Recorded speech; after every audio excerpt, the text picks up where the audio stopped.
সবেমাত্র বিদেশ থেকে আসা ছেলে রাসেলের চোখ দিয়ে পানি পড়ে যেন এলাকায় বন্যা হয়ে যাচ্ছে। আর বন্যা হবেই না কেন বলেন? পরিবারের সবার কাছে সুখের পরিবর্তে এত কষ্ট যদি পায়, তাহলে কি চোখে পানি না আসে পারে? কিছুই বুঝতেছেন না, না তো? তাহলে চলেন সবটাই বুঝে আসি। রাসেল একটু আগেই 10 বছর পরে লন্ডন থেকে বাংলাদেশে চলে আসে। আবার বাড়ির কাউকে কিছু না বলে এসেছে বাড়িতে। রাসেল বাড়ির সদর দরজার সামনে দাঁড়িয়ে আছে, এক ধ্যানে তাকিয়েছে বাড়ির দিকে। তাকিয়ে দেখতে কত সুন্দর করে সাজিয়েছে বাড়িটা। রাসেল উপরের দিকে তাকিয়ে অবাক হয়ে ভাবে, 10টি বছর হলো আমি দেশের বাইরে গেছি। বাড়িতে কি হয়েছে না হয়েছে আমি কিছুই জানি না। যাক, বাবা ভাইয়া মিলে সেই পুরাতন বাড়িটাকে এত সুন্দর করে দোতলা ভবনে তৈরি করছে। ইস, দেখে মনে হচ্ছে আমার মনটা ভরে গেছে। তা আমার বাড়িতে এত সাজসজ্জা কেন? মা তো আমাকে কিছুই বলেনি। দেখি ভিতরে গিয়ে তাহলেই বুঝতে পারবো। রাসেল গুটি গুটি পায়ে বাড়ির ভেতরে প্রবেশ করে। বাড়ির ভেতরটা আরো সুন্দর করে সাজানো। সামনেই দেখতে পায় ওর মা বাবা, বড় ভাইয়া একটা মেয়েকে বধূ বেশে সাজিয়ে দাঁড়িয়ে আছে। আহ, হ্যাঁ, আপনাদের তো বলাই হয়নি। এই বধূ বেশে থাকা মেয়েটি হলো রাসেলের একমাত্র আদরের ছোট্ট বোন রিয়া। রিয়া যখন 6 বছর, তখন রাসেল লন্ডন চলে যায়। তারপরে কখনো দেখেনি, তাই আজকে চিনতে পারলো না। রাসেল ধীরে ধীরে ওর মায়ের কাছে গিয়ে, মা, তোমরা সবাই কেমন আছো? আর এখানে কার বিয়ে হচ্ছে? কই, আমাকে তো বলোনি। রাসেলের মা রাসেলকে কোনো কথা না বলে টেনে সেখান থেকে একটা রুমে নিয়ে আসে। সাথে ওর বাবা ভাইও চলে আসে। রাসেলকে উদ্দেশ্য করে ওর মা বাবা বলে, রাসেল, তুই যে দেশে আসলি, কই একটা বারের জন্য তো আমাদের বললি না, আর হঠাৎ করেই চলে আসলি কেন? হ্যাঁ রাসেল, তোর মা তো ঠিকই বলেছে। তুই হঠাৎ করে চলে আসলি কেন? তুই জানিস না আমরা কত টাকার ঋণে ডুবে আছি? সেই টাকা শোধ করেই আসতি। বাবা, মা, আমি চাইছিলাম তোমাদেরকে আমি আসার খবরটা না জানিয়ে চলে আসলে তোমাদের অনেকটাই সারপ্রাইজ দিতে পারবো, কিন্তু দেখো ভাগ্যের কি নরম পরিহাস। সারপ্রাইজ দেওয়ার পরিবর্তে আমি নিজেই সারপ্রাইজ পেয়ে গেলাম। মা, তোমরা জানতে চাইবে না আমি কেমন আছি? আরে, তুই দেখতে ভালোই আছিস। তাহলে তোর কোনো সমস্যা নেই, বোঝাই যাচ্ছে।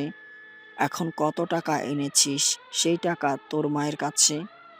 বাবা, তুই তাহলে আবার কয়দিন পরে ফিরে যাবি? আর সোনা দানা যা এনেছিস সেই সব আমাদের কাছে দে। রাসেলের চোখে পানি। কত আশা ছিল সবার সাথে গিয়ে দেশে আনন্দ করবে, আর আনন্দের পরিবর্তে এমনটা হবে কে জানতো। রাসেল ওর মায়ের কথা জবাবে কিছুই বলতে যাবে, ঠিক তখনই ওর ভাই রাশেদ বলে ওঠে, রাসেল, তোর আইফোন আর হাতের থাকা রোলেক্সের ঘড়িটা দে। আমার খুব পছন্দ হয়েছে। তুই যতদিন থাকবি ততদিন না হয় বাজার থেকে একটা ঘড়ি কিনে নিস। রাসেল হাত থেকে দেবার আগেই রাশেদ থাবা দিয়ে নিয়ে নেয়। আসলে রাসেল এই আইফোনটা, ঘড়িটা ওর ভাইয়ের জন্য এনেছিল, কিন্তু সেটা খুশিও দিতে পারলো না। মা, আমি তো কোনো টাকা আনতে পারিনি, বরং আমি একটা কেসে ফেসে গেছি যেটা ছোটানোর জন্য আমার 10 লাখ টাকা লাগবে। তাই তো বাড়িতে আসলাম। আমার কাছে তো টাকা নেই। কেন, সব টাকাই তো আমি মাসে মাসে তোমাদের দিয়ে দিছি।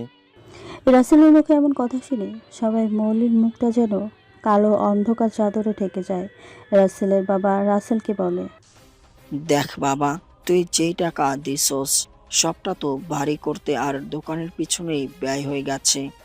আর কিছু জমি কিনেছি, বাকি যা ছিল তোর ছোট বোন রিয়ার বিয়েতে শেষ। তাহলে আর কি করার, সেই জমির কিছু অংশ না হয় বেচে দাও, আমার তো টাকা লাগবেই। দেখ বাবা, তুই এসব বলিস না। তুই বরং আবার বিদেশে চলে যা। এই জমি আর দোকান রাশেদ আর রিয়ার নামে দলিল করা। ওরা কি তোর জন্য বিক্রি করবে? পাগলের মতন কথা বলিস। টাকা কামাইলাম দেশের বাইরে, রোদে পড়ে থেকে আমি, আর সেই টাকা দিয়ে সবকিছু করলো ভাই, বোন, মা। মা জানো আমরা প্রবাসীরা কিভাবে থাকি? দুটো শার্ট দুটো প্যান্ট দিয়ে চালিয়ে নেই আগুনিতে দিন, মাসের পর মাস। তবুও নতুন কিছুই কেনা হয় না। কেননা তোমাদের কাছে টাকা পাঠাতে হবে। ঈদের সময় তোমাদের মুখে হাসি ফোটানোর জন্য নিজের শপিং করার টাকা পর্যন্ত বাড়িতে পাঠিয়ে দেই, যেন তোমাদের ঈদটা ভালোভাবে কাটে, কোনো কষ্ট না হয়। আর আমি সেখানে পুরাতন কাপড় পরেই নামাজ পড়ে আসি। জানো মা, এখানে সবাই ঈদের দিনে কত আনন্দ করে, আর আমরা প্রবাসীরা নামাজটা পড়েই আবার দৌড়াতে শুরু করি কাজের জন্য। কেননা এই মাসে বাড়িতে 50,000 দিয়েছি, তো বাড়ি থেকে বলো সামনের মাসে একটু বেশি দিস। এই বেশি টাকাটা না মা, আমরা না ঘুমিয়ে না খেয়ে অনেক কষ্টে কাজ করে বাড়িতে পাঠাই। আর দিন শেষে সে আমাদের মতো প্রবাসীদেরই বাড়িতে কোনো দাম থাকে না। আসলে লোকে ঠিকই বলে, বিদেশে থাকা টাকা কামানোর মেশিনটা যতদিন টাকা কামাতে পারে ততদিন পরিবারের কাছে অনেক সম্মানিত হয়ে থাকে। আর যখনই টাকা কামাই বন্ধ করে আমার মতো দেশে আসে, তখনই শুরু হয়ে যায় এমন পরিবারের অবহেলা। জানো মা, বিদেশে সেই কষ্টটা হয়তো সহ্য করা যায়, তবে তোমাদের মতো পরিবারের দেহ অবহেলাটা সহ্য করার ক্ষমতা আমাদের মতো প্রবাসীদের থাকে না। রাসেল, এসব বলে লাভ নেই। আমি আমার ভাগের কানাকড়িও তোকে দেব না। তোকে আমরাই তো টাকা খরচ করে বিদেশে পাঠিয়েছি, তাহলে সব টাকা তো আমাদেরই, তাই না?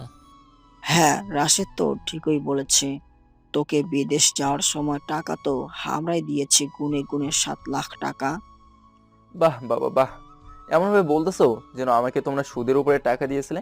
আচ্ছা বাবা, বাংলাদেশ ব্যাংক থেকেও যদি লোন নেওয়া যায়, তবুও তো সারা জীবন লোনের সুদ টানা লাগে না। আর তোমাদের 7 লাখ টাকার বদলে 70 লাখ টাকার বেশি টাকা আমি বাড়িতে পাঠিয়েছি, তাহলে এখন সব টাকায় তোমাদের বলে দাবি করতেছো? দেখ রাসেল, আমি ভাই ভাই মারামারি করতে চাই না। কত টাকা দিচ্ছিস না দিচ্ছিস সেটার হিসাবও করতে আমি চাই না। আমার কথা একটাই, আমি কানাকড়িও দিতে পারবো না। রাসেল, তুই বাড়িতে এসেছিস, এক মুঠো খেয়ে বিদায় হ। আমি আর আমার মেয়ের বিয়ের দিনে কোনো ঝামেলা দেখতে চাই না। মা, টাকার জন্য আজকে আমাকে পর করে দিলে? আচ্ছা, আমার কোনো টাকা লাগবে না, শুধু তোমাদের একটু ভালোবাসা দিও, একটু এই বাড়িতে থাকতে দাও। দেখ বাবা, এই বাড়িতে কোনো রুম নেই। আর তুই আসতেছিস সেটা আগে বললে হয়তো টিনের একটা ঘর বাইরে করে দিতে পারতাম, কিন্তু এখন সেটাও সম্ভব না। রাসেল কিছু বলতে যাবে ঠিক তখনই রিয়া ভাইয়া বলে রাসেলকে এসে জড়িয়ে ধরে। কেননা রিয়া দরজার আড়াল দাঁড়িয়ে সব কিছু শুনছিল। রিয়া চোখে যেন পানি, কান্না করে যেন বিয়ের শ্বাসটাই নষ্ট করেছে। এত সময় ভালো না থাকলেও এখন আমি অনেক ভালো আছি। তা তুই কেমন আছিস শুনি? ভাইয়া, কেমন আছো তুমি? ভাইয়া, আমি অনেক ভালো আছি। ভাইয়া, আমি সব কিছুই শুনেছি বাইরের থেকে। তোমার যা টাকা লাগে আমার অংশের সব কিছু বিক্রি করে নিয়ে নাও। সব কিছুই তোমার, আমার এইসবের দরকার নেই। না রে বোন, তোর কথাতেই আমার মনটা ভরে গেছে। আমার টাকা লাগবে না, নিজের মা বাবাই আমার কথা ভাবলো না, তুই তাও ভেবেছিস। রিয়া নে, তোর জন্য তো তেমন কিছু আনতে পারিনি। এই গহনাটা আমার বিয়ের জন্য এনেছিলাম, এটা তুই নে। আমার তো আর পরিবার বাড়িঘর কিছুই নেই, তাই অন্যের মেয়েকে এনে কোথায় রাখবো? এইসবের আমার দরকার নেই, তুই নে এটা। না ভাইয়া, এটা তুমি ভাবির জন্য রেখে দাও। আমার শ্বশুর বাড়ির থেকে অনেক দিয়েছে, আর বাবা মা ভাইয়াও অনেক দিয়েছে। সবাই দিছে বলে আমারটা নেবি না? আমি গরিব বলে এমন করছিস, তাই না? আচ্ছা ভাইয়া, এমন করতে হবে না। দাও, আমি এক্ষুনি পড়ে নিচ্ছি। তুমি এমন ভাববে তাহলে কি আমি বলতাম বলো? রাসেল অনেকটাই খুশি হয় আর রিয়াও খুশি হয়ে চলে যায়। রাসেল আবার ওর বাবা মাকে উদ্দেশ্য করে বলে, তোমাদের যে এই আমি একটা ছেলে আছি সেটা মনে হয় সবার কাছে লুকিয়ে রেখেছো, তাই না? রাসেলের এমন কথার জবাবে তাদের মুখে কোনো কথাই নেই, একদম চুপ করে আছে। সেটা দেখে রাসেল নিজেই বলে, বাবা মা, ভয় নেই, আমাকে তোমাদের সন্তান হিসেবে কারো কাছে পরিচয় দিতে হবে না। আমাকে তোমাদের এই বাড়িতে কিছুদিন চাকর হিসেবে হলে থাকতে দাও। আমি কিছুদিন পরেই চলে যাব, তারপর তোমাদের কখনো মা বাবা বলে বিরক্ত করব না, আর কোনো কিছুর ভাগও চাইবো না। আর সমস্যা নেই, আমি যে কয়দিন থাকি ভাড়া দিয়েই থাকবো। রাসেল কথাটা বলেই সেখান থেকে চলে আসে। স্টোর রুমের কিছু জায়গা পরিষ্কার করে সেখানেই শুয়ে পড়ে। রাসেল কখনো ভাবেনি এমন একটা দিন ওর জীবনে আসবে। হায় রে প্রবাসী, জীবনের অর্ধেক সময় তারা দেশের বাইরেই কাটিয়ে দেয়। পরিবারের সুখের কথা ভেবে নিজের সুখে গলা টিপে হত্যা করে। তবু আজকে প্রবাসীরা আমাদের কাছে সম্মান পায় না। তারা বাইরে দেশে কাজ করতে করতে ভুলেই যায় যে তার বিয়ের বয়স হয়ে যাচ্ছে। তবুও পরিবারের লোকেরা সেটা ভাবে না। তাদের তো টাকা দরকার, ছেলের সুখ না। ওই তো বলবে, বাবার 2টা বছর থাকলে আরও একটু উন্নতি হবে আমাদের। 2 বছর গেলে আবার একই কথা বলবে। ছেলে তো মুখ ফুটে বলতে পারে না, বুকের ভেতরে জমে থাকা কষ্টটাকে জমিয়ে রেখে দেয়। 15-20 বছর পরে দেশে এসে যখন বিয়ের জন্য পাত্রী দেখে, তখন একটাই কথা সামনে আসে, ছেলের টাকা হয়তো আছে কিন্তু বয়স বেশি। আমাদের মেয়েকে বিয়ে দিয়ে মেয়ের জীবনটা নষ্ট করতে চায় না, ভাইরে, এটা গল্পের মতো মনে হলেও এটাই বাস্তব। প্রবাস জীবন কতটা কষ্ট সেটা একমাত্র তারাই বোঝে যারা প্রবাসী। সালাম জানাই সকল প্রবাসীদের, যারা নিজের জন্য না ভেবে পরিবারের জন্য ভাবে। রাসেল একটু ফ্রেশ হয়ে ব্যাগ থেকে একটা টি শার্ট বের করে গায়ে দিয়ে বাইরের বাড়ির ভেতরে আসে। অনেক মানুষের আনাগোনা, কিন্তু কেউ রাসেলের খোঁজ নেয় না। রাসেল কষ্টে মনে সামনের দিকে যাওয়ার জন্য ডান দিকে ঘুরে একটু সামনের দিকে আগাতেই একটা মেয়ের সাথে ধাক্কা খেয়ে মাটিতে পড়ে যায়। একই মেয়ে বললেও ভুল হবে, কেননা এ যেন আসমান থেকে নেমে আসা সাক্ষাৎ কোনো এক পরী। আর সেই মেয়েটিও রাসেলের উপরে পড়ে আছে। এত মেয়ে নয়, যেন আসমানের চাঁদ রাসেলের বুকে শুয়ে আছে। রাসেল এক ধ্যানে তাকিয়েছে চাঁদপুরের দিকে, আর মেয়েটি রাগে ফুঁসতে ফুঁসতে রাসেলের উপর থেকে উঠে দাঁড়ায়। রাসেল মাটি থেকে উঠে দাঁড়ালেই রাসেলের গালে কষিয়ে 2টা থাপ্পড় বসিয়ে দেয় আর চিল্লান দিয়ে বলতে থাকে, শালা হনুমারে বাচ্চা, দেখে চলতে পারিস না? মেয়ে দেখলেই গায়ে পড়তে ইচ্ছে করে, তাই না? দেখে তো মনে হচ্ছে কোন একটা রেপ কেসের আসামি হয়ে জেল খেটে মাত্র বেরিয়ে আইছিস। আসলে ম্যাডাম, আমি দেখতে পাইনি। আপনার সাথে ধাক্কা লাগার জন্য আমি আন্তরিকভাবে দুঃখিত। শালা খেত একটা, যা আমার চোখের সামনে থেকে। তোকে তো আমার সামনে আর না দেখি গা থেকে মনে হয় বিশ্রী গন্ধ আসছে, ছি। আসলেই রাসেল ঠিক বলেছে, কেননা রাসেলের চুলগুলো বড় বড় হয়ে গেছে, সাথে দাড়ির কারণে একদম পাগলের মতোই লাগছে। তাহলে জেলখানা আসামি তো বলবেই, তাই না? এদিকে সবাই দাঁড়িয়ে দাঁড়িয়ে তামাশা দেখে মজা নিতেই যেন অনেক ব্যস্ত।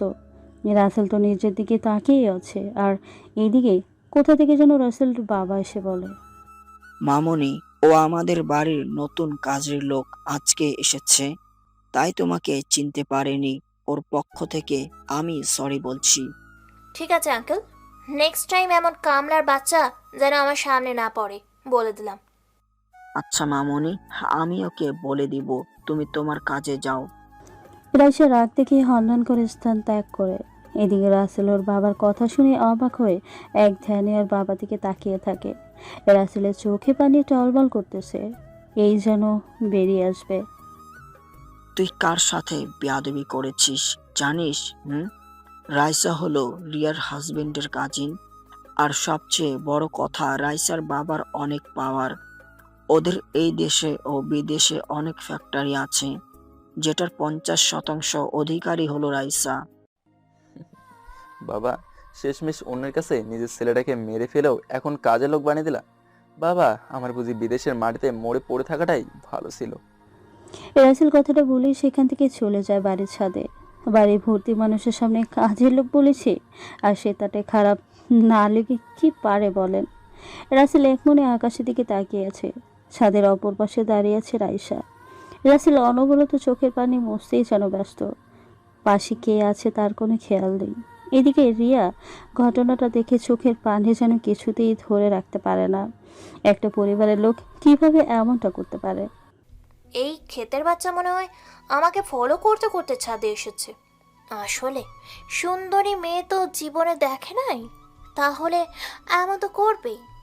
কাছের লোকের বাচ্চা, তোকে আবার দেখি, তাহলে দেখিস তেলা পোকার জুস খাইয়ে ছাড়বো। রাইসা এসব ভাবছে আর রাগে ফুসতাছে। এদিকে রাসেল রাইসাকে খেয়াল না করে সেখান থেকে নিচে চলে যায়। রাসেলের এমন কাণ্ড দেখে রাইসা আবারও ভাবনায় পড়ে যায়। কি ব্যাপার, ওই তো আমাকে ফলো করে ছাদে এসেছে, তাহলে আমার দিকে না তাকিয়ে চলে গেল কেন? ও বুঝেছি, এটা অ্যাটিটিউড। তোর অ্যাটিটিউড আমি বের করবো, দাঁড়া। বাবা, ভাইয়ার সাথে কি এমন না করলে পারতে না? সবার সামনে কি এইভাবে অপমান করতে হবে? আরে মা, কি যে বলিস না, ওর কি অপমান বোধ আছে নাকি? যদি থাকতো তাহলে তো সেই তখনই বাড়ি ছেড়ে চলে যেত। এইভাবে বেহায়ার মতো আমাদের বাড়িতে থাকতো না। বাবা, তুমি কি ভুলে গেছো এই বাড়ি তৈরির সময় সব টাকা ভাইয়াই দিয়েছে, আর তুমি তাকে এইভাবে অপমান করছো?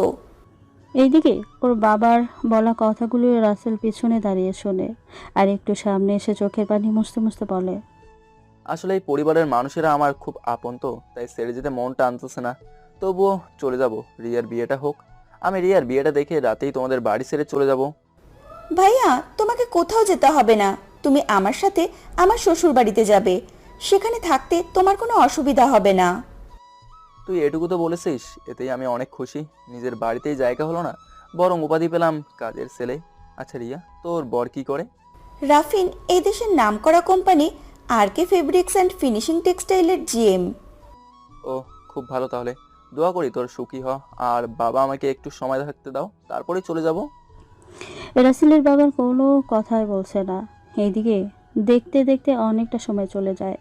রাসেল রুমে শুয়ে আছে, খুব ক্ষুধা লেগেছে, তবুও কেউ খেতে বলেনি। এদিকে রাইসার খুব করে পানির পিপাসা পায়, কিন্তু রাইসা কাউকে পাচ্ছিল না, তাই খুঁজতে খুঁজতে রাসেলের রুমে চলে আসে। আহা, কত মজা! বাড়ির কাজের লোক হয়ে কাজ না করে এমন ভাবে শুয়ে আছিস যেন বাড়ির মালিক তুই নিজেই। রাইসার কথা শুনে রাসেল তাড়াতাড়ি উঠে বসে আর নরম সুরে বলে, আরে ম্যাডাম, আপনি এখানে কেন? আর এমনি আমি একটু শুয়ে আছি। হয়েছে, তোর কথা শোনার জন্য আমি এখানে আসিনি, বুঝেছিস? আমার খুব পানি পিপাসা লেগেছে, তাই কাউকে না পেয়ে এসেছি তোকে দেখতে। এখন তুই গিয়ে তাড়াতাড়ি আমার জন্য পানি নিয়ে আয়। ঠিক আছে ম্যাডাম, আমি এখনই যাচ্ছি। আপনি একটু দাঁড়ায় থাকেন কেমন? রাসেল কথাটা বলেই পানি আনার জন্য চলে যায়, কিন্তু বাইরে এসি বিপাকে পড়ে যায়। জগ গ্লাস কোথা থেকে নিবে আর পানির সাপ্লাই বা কোথায়? কেননা রাসেল তো কিছুই জানে না, তাই বাইরে দাঁড়িয়ে থাকে কাউকে জিজ্ঞেস করতে, কিন্তু কপাল খারাপ, কেউ সামনে পড়ে না। এদিকে রাসেলের দেরি দেখে রাইসা রাগ নিয়ে বাইরে আসে, আর বাইরে এসেই দেখে রাসেল দাঁড়িয়ে আছে খালি হাতে। রাইসা সহ্য করতে না পেরে পেছন থেকে সামনে এসে একটা থাপ্পড় লাগিয়ে দিয়ে বলে, তোকে সামান্য পানি আনতে বলেছি, আর বাড়ির চাকর হয়ে তুই কিনা আমার জন্য পানি না এনে এখানে দাঁড়িয়ে আছিস? তোর সাহস তো কম না। আসলে ম্যাডাম হয়েছে কি, রাসেলের পুরো কথা শেষ করার আগেই ওর বাবা পিছন থেকে বলে ওঠে, মামনি, এই ছোট লোকটা তোমার সাথে আবার কি করেছে বলো তো? আমি ওর পিঠের চামড়া তুলে দিব। দেখে না আঙ্কেল, আমার খুব পানি পিপাসা পেয়েছে দেখে কাউকে না পেয়ে ওকে পানি আনতে বলি, আর ও পানি আনবে বলে এখানে দাঁড়িয়ে দাঁড়িয়ে তামাশা দেখছে। রাইসার কথা শুনে ওর বাবা রাসেলের গায়ে একটা থাপ্পড় লাগিয়ে দেয়। রাইসার থাপ্পড়ে হয়তো রাসেলের কষ্ট হয়নি, কিন্তু এখনকার থাপ্পড়ে রাসেলের করিলে যেন পুড়ে যাচ্ছে। রাসেলের বাবার আগে কটমট করতে করতে বলে, তোকে রাইসা পানি আনতে বলেছে, আর তুই পানি না এনে এখানে দাঁড়িয়ে আছিস কেন? হুম? আমি তো আজকে নতুন, কোথায় জগ গ্লাস আর পানি সাপ্লাই কোথায় জানি না, তাই এখানে দাঁড়িয়ে আছি। জানিস না তো আমাকে বললি না কেন? হুম, আসলে তোদের মতো মানুষ এই একটাই দোষ, সুযোগ পেলে এই কাজে ফাঁকিবাজি করিস। আঙ্কেল, এমন অকর্মা কাজের লোক বাড়ি থেকে বের করে দেন, তাহলেই ভালো হবে। ঠিক আছে মা, এই তুই এখনই আমার বাড়ি থেকে বেরিয়ে যা। আমার বাড়িতে তোকে যেন না দেখতে পাই। কথাটা বলেই রাসেলের বাবা চলে যায়, আর রাসেল অবাক হয়ে তাকিয়ে আছে। আর এদিকে রাইসা রাসেলকে আবার বলে ওঠে, কি রে, যাচ্ছিস না কেন? হুম, তাড়াতাড়ি যা, তোকে দেখলেই কেমন কেমন লাগে, শালা খ্যাত একটা। রাসেল কোনো কথা না বলেই সেখান থেকে চলে আসে রুমে। রুমে এসে ব্যাগ নিয়ে বাইরে আসে। ওর বাবা মা ভাই দাঁড়িয়ে আছে। আপনাদের মনে যদি কোনো কষ্ট দিয়ে থাকি তাহলে আমাকে ক্ষমা করে দিয়েন। আমি অনেক খারাপ একটা ছেলে। আমার বাবা মা যদি জন্মের সময় আমাকে মেরে ফেলতো তাহলে হয়তো এতটা কষ্ট আমাকে পেতে হতো না। ভালো থাকেন সবাই। রাসেল চোখ মুছতে মুছতে বাড়ি থেকে বেরিয়ে যায়। এদিকে রিয়া চোখের জল মুছতেছে, কেননা ওর কিছুই করার নেই। রাসেলের দিকে ওর বাবা মা ভাই একটা বারের জন্যও ফিরে তাকায়নি। এদিকে উপর থেকে রাইসা দেখছে আর ভাবছে, কি ব্যাপার, ছেলেটা সত্যি সত্যি চলে গেল? আমি এত কিছু বললাম অথচ কোনো প্রতিবাদ করলো না। না, এই ছেলেকে তো কাজের লোক মনে হচ্ছে না। নিশ্চয়ই কোনো একটা রহস্য আছে, এটা আমাকে জানতেই হবে। রাইসা এসব ভাবতে ভাবতে রিয়ার কাছে আসে আর রিয়াকে উদ্দেশ্য করে বলে, ভাবি, তোমাকে একটা কথা বলতে চাই। বলো কি বলতে চাও? আর তোমাকে তো ওই কাজের ছেলেটা বিরক্ত করবে না, সে তো চলেই গেছে। না, ঠিক সেইটা না, আমি এত কথা বলেছি অথচ ও কিছুই বলেনি। আর তোমার বাবা চলে যেতে বললেই কাঁদতে কাঁদতে চলে গেল। সে কি আসলে এবারে কাজের লোক? উনি এবারে সবার কাছে কাজের লোক, কিন্তু আমার কাছে উনি আমার জন্মদাত্রী মায়ের পেটের আপন ভাই। রিয়ার মুখে ভাই কথাটা শুনে রাইসার যেন হুঁশ উড়ে যায়। রাইসা অবাক হয়ে রিয়াকে আবারও জিজ্ঞেস করে, কি বলছো ভাবি? রাসেল তোমার ভাই? তাহলে সবাই কেন কাজের লোক বললো? জানি না, সবার ইচ্ছে হয়েছে তাই বলেছে।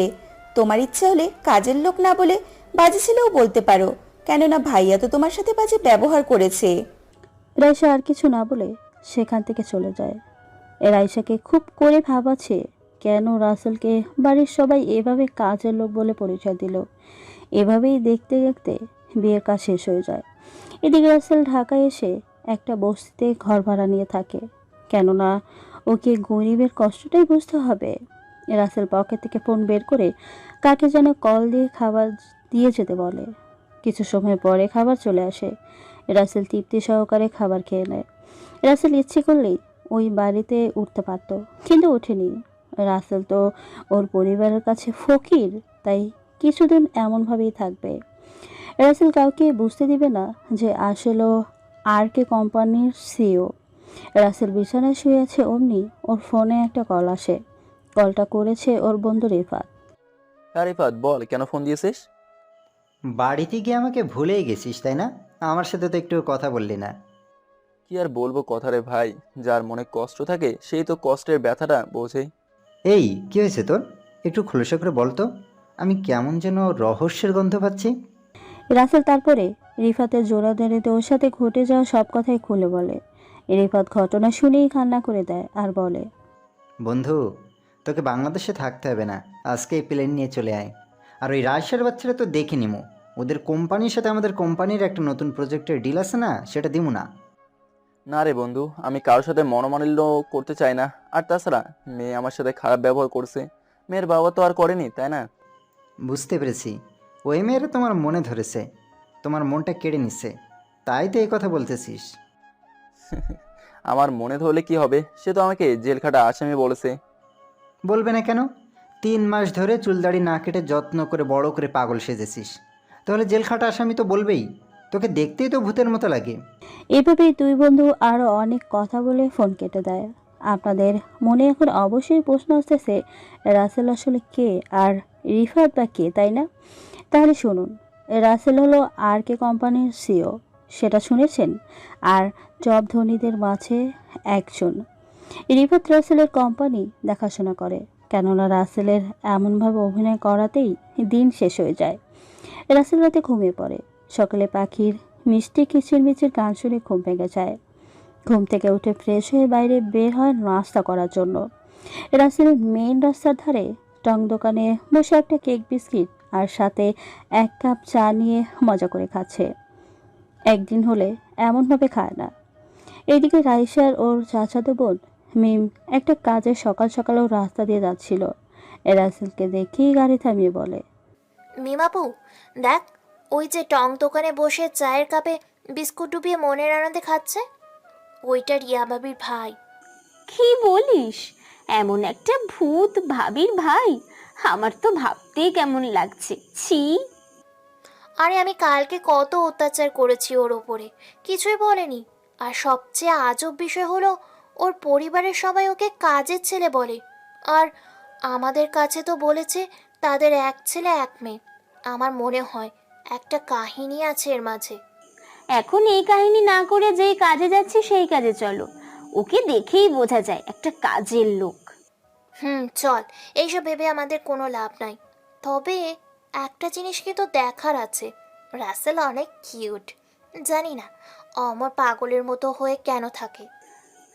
বুঝি বুঝি, মনে মনে ঠিকই পছন্দ করিস, আর সামনে বকাবকি করে গালের নকশা পাল্টাস। তোর বয়ফ্রেন্ড তো অনেক বড় লোক, এমন তো করবাই। আচ্ছা চলো, যা হওয়ার পরে দেখে নিব, আগে তো কাজটা করে আসি। তারপর রাইসা আর মিম গাড়ি নিয়ে চলে যায়।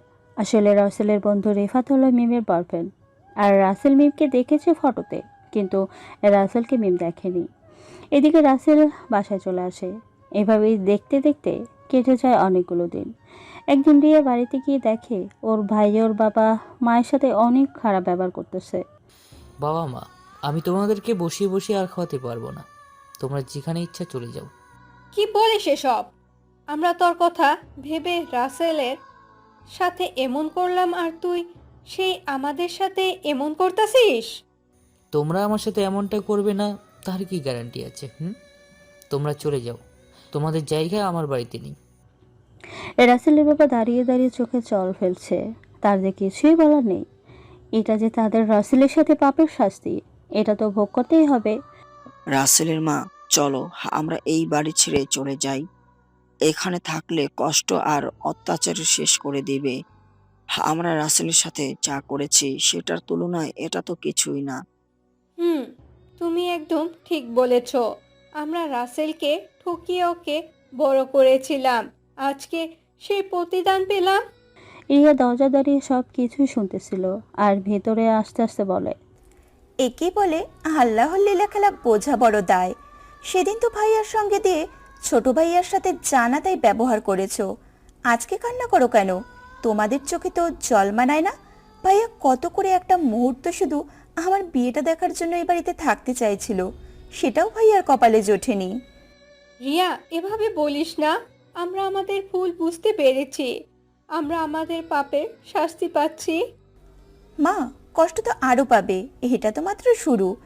যে ছেলেটা দিনের পর দিন না খেয়ে কাজ করে একটু একটু করে টাকা জমিয়ে বাড়িতে পাঠিয়ে তোমাদের খুশি করেছে, সেই ছেলের মুখে এক চিলতে হাসির পরিবর্তে দিয়েছ কষ্ট।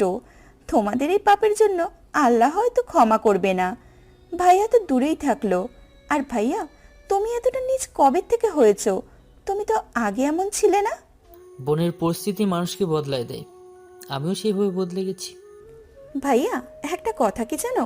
পরিস্থিতি কখনো মানুষকে বদলাতে পারে না, বরং মানুষ নিজেকে বদলানোর জন্য এমন পরিস্থিতি তৈরি করে।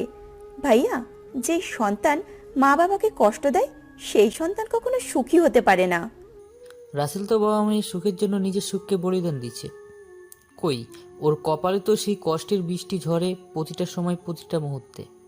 এভাবে রিয়া ওর ভাইকে অনেক বোঝায়, কিন্তু কাম হয় না। পরে বাবা মায়ের এমন কষ্ট দেখে রিয়ার সঙ্গে ঢাকায় নিয়ে আসে। মারে, তুই না গেলে হয়তো আমাদের যে কি হতো আল্লাহই জানে। রাশেদ সব সময় আমাদের উপরে অত্যাচার করত, সারাদিন কাজ করেও ঠিক মতন খেতে দিত না। মা, এইসব বলে আর কি লাভ? এখন এসব বাদ দাও। জানি না ছোট ভাইয়া কোথায় চলে গেছে, এই দেশে আছে নাকি লন্ডন চলে গেছে। হরে মা, আল্লাহর কাছে দোয়া করি রাসেল যেন সব সময় ভালো থাকে। এভাবে কথা বলতে বলতে ওরা রিয়াদের বাসায় চলে আসে। আসলে রাফিনের বাবা মা নেই, রাফিন একাই থাকে রিয়াকে নিয়ে। এখন ওর শ্বশুর শাশুড়ির সঙ্গে হলো। এদিকে বিকেলে রাসেল একটা পার্কে বসে আছে। হঠাৎ রাইসা রাসেলকে দেখতে পেয়ে মিমকে বলে, আচ্ছা মিম, রাসেলকে আমি যেখানেই যাই সেখানেই দেখতে পাই কেন? নাকি রাসেল আমাকে কোনো জাদু করেছে? ওরে আমার বোন, তোকে তো জাদুই করেছে ওই দাড়িওয়ালা পাগল ব্যাটা। তোর কি রুচি বলতে সব শেষ হয়ে গেছে? এমন একটা খ্যাত ছেলেকে তুই পছন্দ করিস? প্রেম যদি করতেই হয় তাহলে আমার বয়ফ্রেন্ডের মতো কোনো ছেলেকে কর, তাহলে তো লাইফ সেটেল। হ, আমার এই পাগলটাকেই কেন জানি না অনেক ভালো লাগে। আয় না, গিয়ে একটু ক্ষমা চেয়ে নেই। তোর ইচ্ছা হলে তুই যা, আমি এখানেই দাঁড়িয়ে আছি। আচ্ছা, দাঁড়িয়ে থাক, কোথাও কিন্তু আবার হারিয়ে যাস না, কেমন?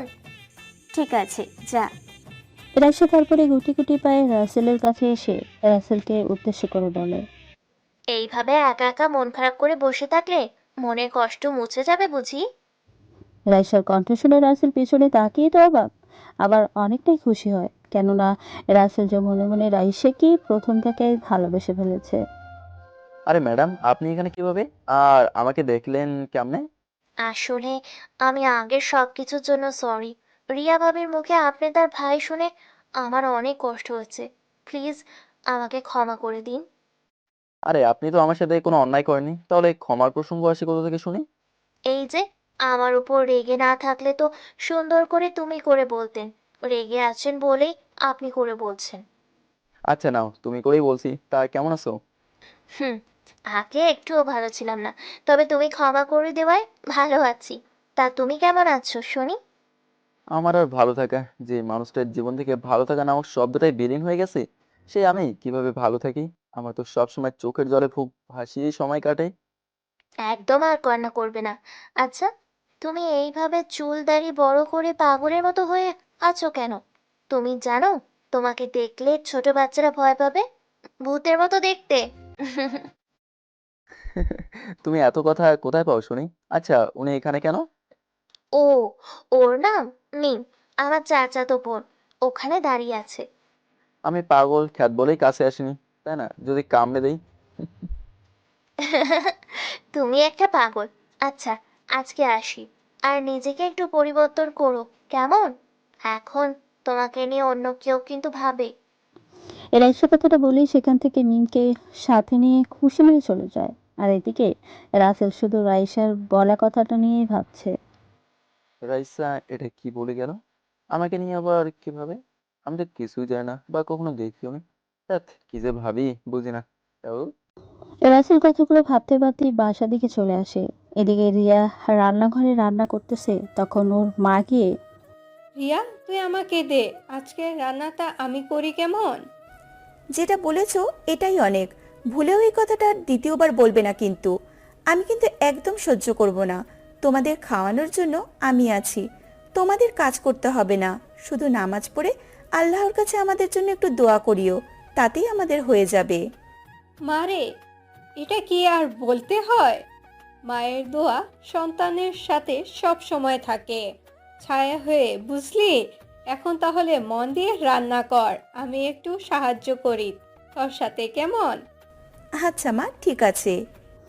এইভাবে মামে কথা বলতে বলতে রান্নার কাজ শেষ করে। এদিকে রাসেল বাসায় এসে ফোন করে খাবার নিয়ে যেতেই বললেই কিছু সময় পরেই খাবার নিয়ে যায়। রাসেল খাবার খেয়ে শুয়েছে আর রাইসার বলা সেই কথাকেই ভাবতেছে। আসলে রাইসা তখন আমাকে কি বোঝাতে চাইলো? আমি তো কিছুই বুঝলাম না। আমাকে নিয়ে আবার কোনো মেয়ে ভাববে? না, আমার মাথায় যে কিছুই আসতেছে না। শুধু রাইসার চাঁদ মুখটাই বারবার আমার চোখে ভাসছে। আমি কি তাহলে ওর প্রেমে পড়ে গেছি? তোর আমি এসব কি ভাবছি? ওর প্রেমে তো সে প্রথম দেখাতেই পড়ছি। রাইসা কি আমাকে ভালোবাসবে? এদিকে রাসেলের মতো চিন্তার মাঝে ডুবে আসে রাইসা। তাহলে চলেন রাইসার ভাবনাটাও শুনে আসি। আমার কেন এত ওই পাগলটাকে মনে পড়ছে? চোখ বন্ধ করলেই যে ওর ওই পাগল মার্কা ফেসটাই ভেসে ওঠে। এটা আমার সাথে কেন হচ্ছে? তাহলে আমি কি ওর প্রেমে পড়েছি? না, এটা আমি কি ভাবছি? হ্যাঁ, ঠিকই তো ভাবছি, কারণ আমি ওকে ভালোবেসে ফেলেছি। কালকে রাসেলের বাচ্চা, তোর খবর আছে। আমার ঘুম নিয়ে চিনিমিনি খেলিস, তোর জন্য আমার রাতের ঘুম হয় না। এসব ভাবতে ভাবতেই রাইসা কখন ঘুমের রাজ্যে হারিয়ে যায় নিজেই জানে না। দেখছেন, দুইটা মনের ভাবনা এক কীভাবে হয়, আর এই মনের মিল থেকে দুটি মানুষের মিল হয়। আপনারা আমার কথা বিশ্বাসই করেন না। সব মানুষ শুধু রূপের পূজারই হয় না। কিছু কিছু মানুষ সত্যিকারের ভালোবাসায় পাগল হয়, যেই ভালোবাসা শরীর খোঁজে না, বরং সুন্দর একটা মন খুঁজে বেড়ায়। সকালে রাসেলের জরুরি কাজ পড়ায় ফ্লাইটে চট্টগ্রাম চলে যায়। এদিকে রাইসা রাসেলকে দেখতে না পেয়ে পাগল প্রায়। একদিন যায়, দুদিন যায়, দেখতে দেখতে 3-4 দিন পার হয়ে যায়। রাসেলের কোনো দেখা নেই। রাসেল কি তাহলে আমার মনের কথা না শুনে আমার জীবন থেকে হারিয়ে গেল? আসলে তুই রাসেলের প্রেমে অন্ধ হয়ে গেছিস, তাই এমন মনে হচ্ছে। গরিব মানুষ, দেখ কোথাও হয়তো কাজে গেছে, কয়েকদিন পরে আবার ফিরে আসবে। কবে আসবে তুই জানিস? এই 3টা দিন আমার কিভাবে কেটেছে, যেন আমি বেঁচে থেকেও মরার মতো থেকেছি। সারাটা দিন, সারাটা সময় ওর জন্য চটপট করেছি। হয়েছে হয়েছে, এখন আর এসব বলতে হবে না। রাসেল আসলেই তোর মনের কথাটা বলে দিস, আর যদি না আসে তাহলে দুঃস্বপ্ন ভেবে ভুলে যাস। না রে, আমি হয়তো আমাকে ভুলে থাকতে পারবো, কিন্তু আমি ওকে কিছুতেই ভুলতে পারবো না, কারণ ও যে আমার প্রতিটা নিঃশ্বাসের প্রশ্বাস। এইভাবে ওরা আরও অনেক কথা বলে। এইদিকে রাসেল অফিসে বসে রিভাদের সাথে কথা বলতেছে। ওই শালা, আমরা মনে হয় এবার বন্ধু থেকে ভাইরা ভাই হয়ে যাব। কি বলিস? আমি তো তোর কোনো কথাই বুঝতেছি না। আর মিমের তো কোনো বোন নেই। আরে গাধা, রাইসা হলো মিমের চাচাতো বোন। আর আমাদের প্রেম যদি সত্যি হয় তাহলে তো আমি আর তুই ভাইরা ভাই হব, তাই না? এটা কি কথা শোনালি রে? আমার তো এখন ইচ্ছা করতেছে দেশে এসে তোরে বিয়ে দিয়ে দিই, কিন্তু তুই তো শালা আমাকে কাজের জালে ফাঁসিয়ে দিছিস। আচ্ছা, আমার এখানকার কাজটা শেষ হয়ে গেছে, আমি আজকে ঢাকায় ফিরবো। কেননা আমি অনেক কষ্টের পরে আমার পরিটাকে এই কয়েকদিন ভুলে থাকতে পেরেছি। তবে আর পারবো না, এই বুকের বাম পাশটায় খুব কষ্ট রে। এ শুধু তোর কষ্ট হয় তাই না? আমার বুঝি কোনো কষ্ট হয় না মিমের জন্য? আরে বেটা, তোদের প্রেম পুরাতন হয়ে গেছে, তাই একটু কষ্ট হলেও সমস্যা নেই। কিন্তু আমার প্রেম তো এখনো হয়েই ওঠেনি। তার আগে যদি হারিয়ে যায় তাহলে আমি যে বেঁচে থেকেও মরে যাব। হয়েছে, আর বলতে হবে না, আমি তোর মনের কষ্টটা বুঝি। আচ্ছা, তুই তাহলে আজকে ঢাকায় ফিরে যা, আর গিয়েই রায়শাকে মনের কথা বলে দিবি। ঠিক আছে, তবে আমার সম্পর্কে তুই যেন কাউকে কিছু বলস না। আমি কাউকে জানাতে চাই না আমার সম্পর্কে। ওকে বন্ধু, ঠিক আছে তাহলে।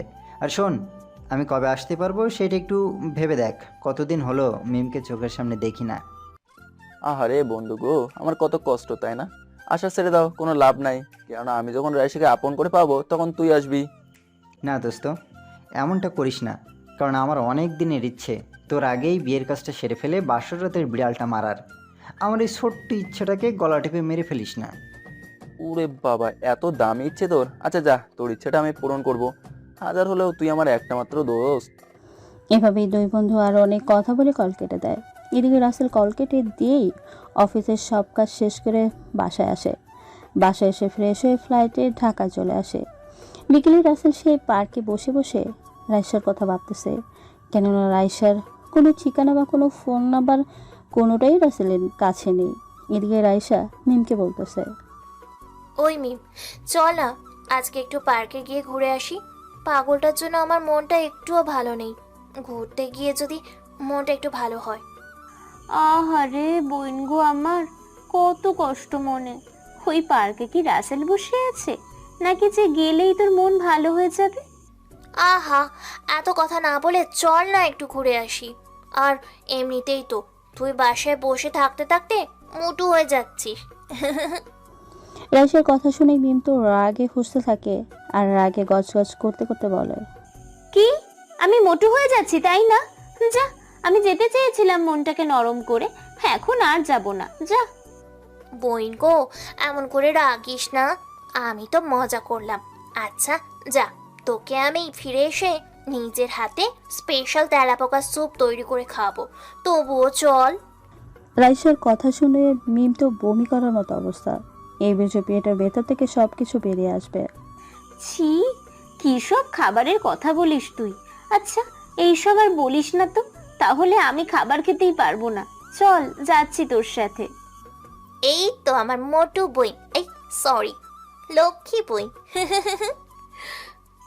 শাকচুন্নি, মোটুও বলিস আবার লক্ষ্মীও বলিস, আমি তো কনফিউশনে আছি। সঠিকভাবে আসলে কোনটা সেটা তো বলবি।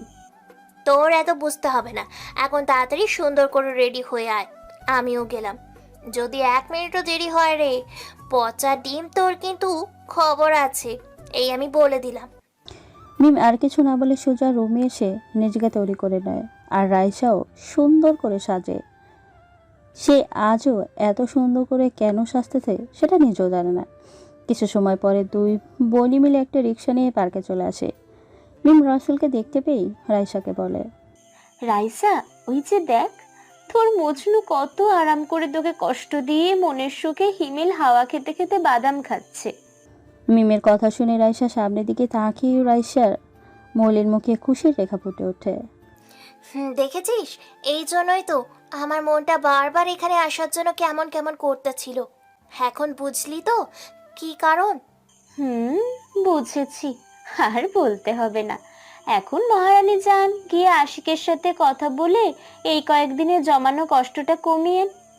রাইসার কোনো কথা না বলে সোজা রাসেলের সামনে সে কোমরে হাত দিয়ে রাগে চোখে দাঁড়িয়ে থাকে। রাসেল ওর সামনে এমন কাউকে দেখে উপরে তাকিয়ে রাইসার এমন ভয়ঙ্কর চাউরি দেখি তো ভয় শেষ। মনে মনে বলে, এই রে, আজকে বুঝি আমাকে বিনা টিকিটে হাসপাতালে পাঠিয়ে দেয়। যে রাগ নিয়ে তাকিয়ে আছে, ভয় তো এখানে আমার কলিজা শুকিয়ে গেছে। মনের কথা বলমু কি করে?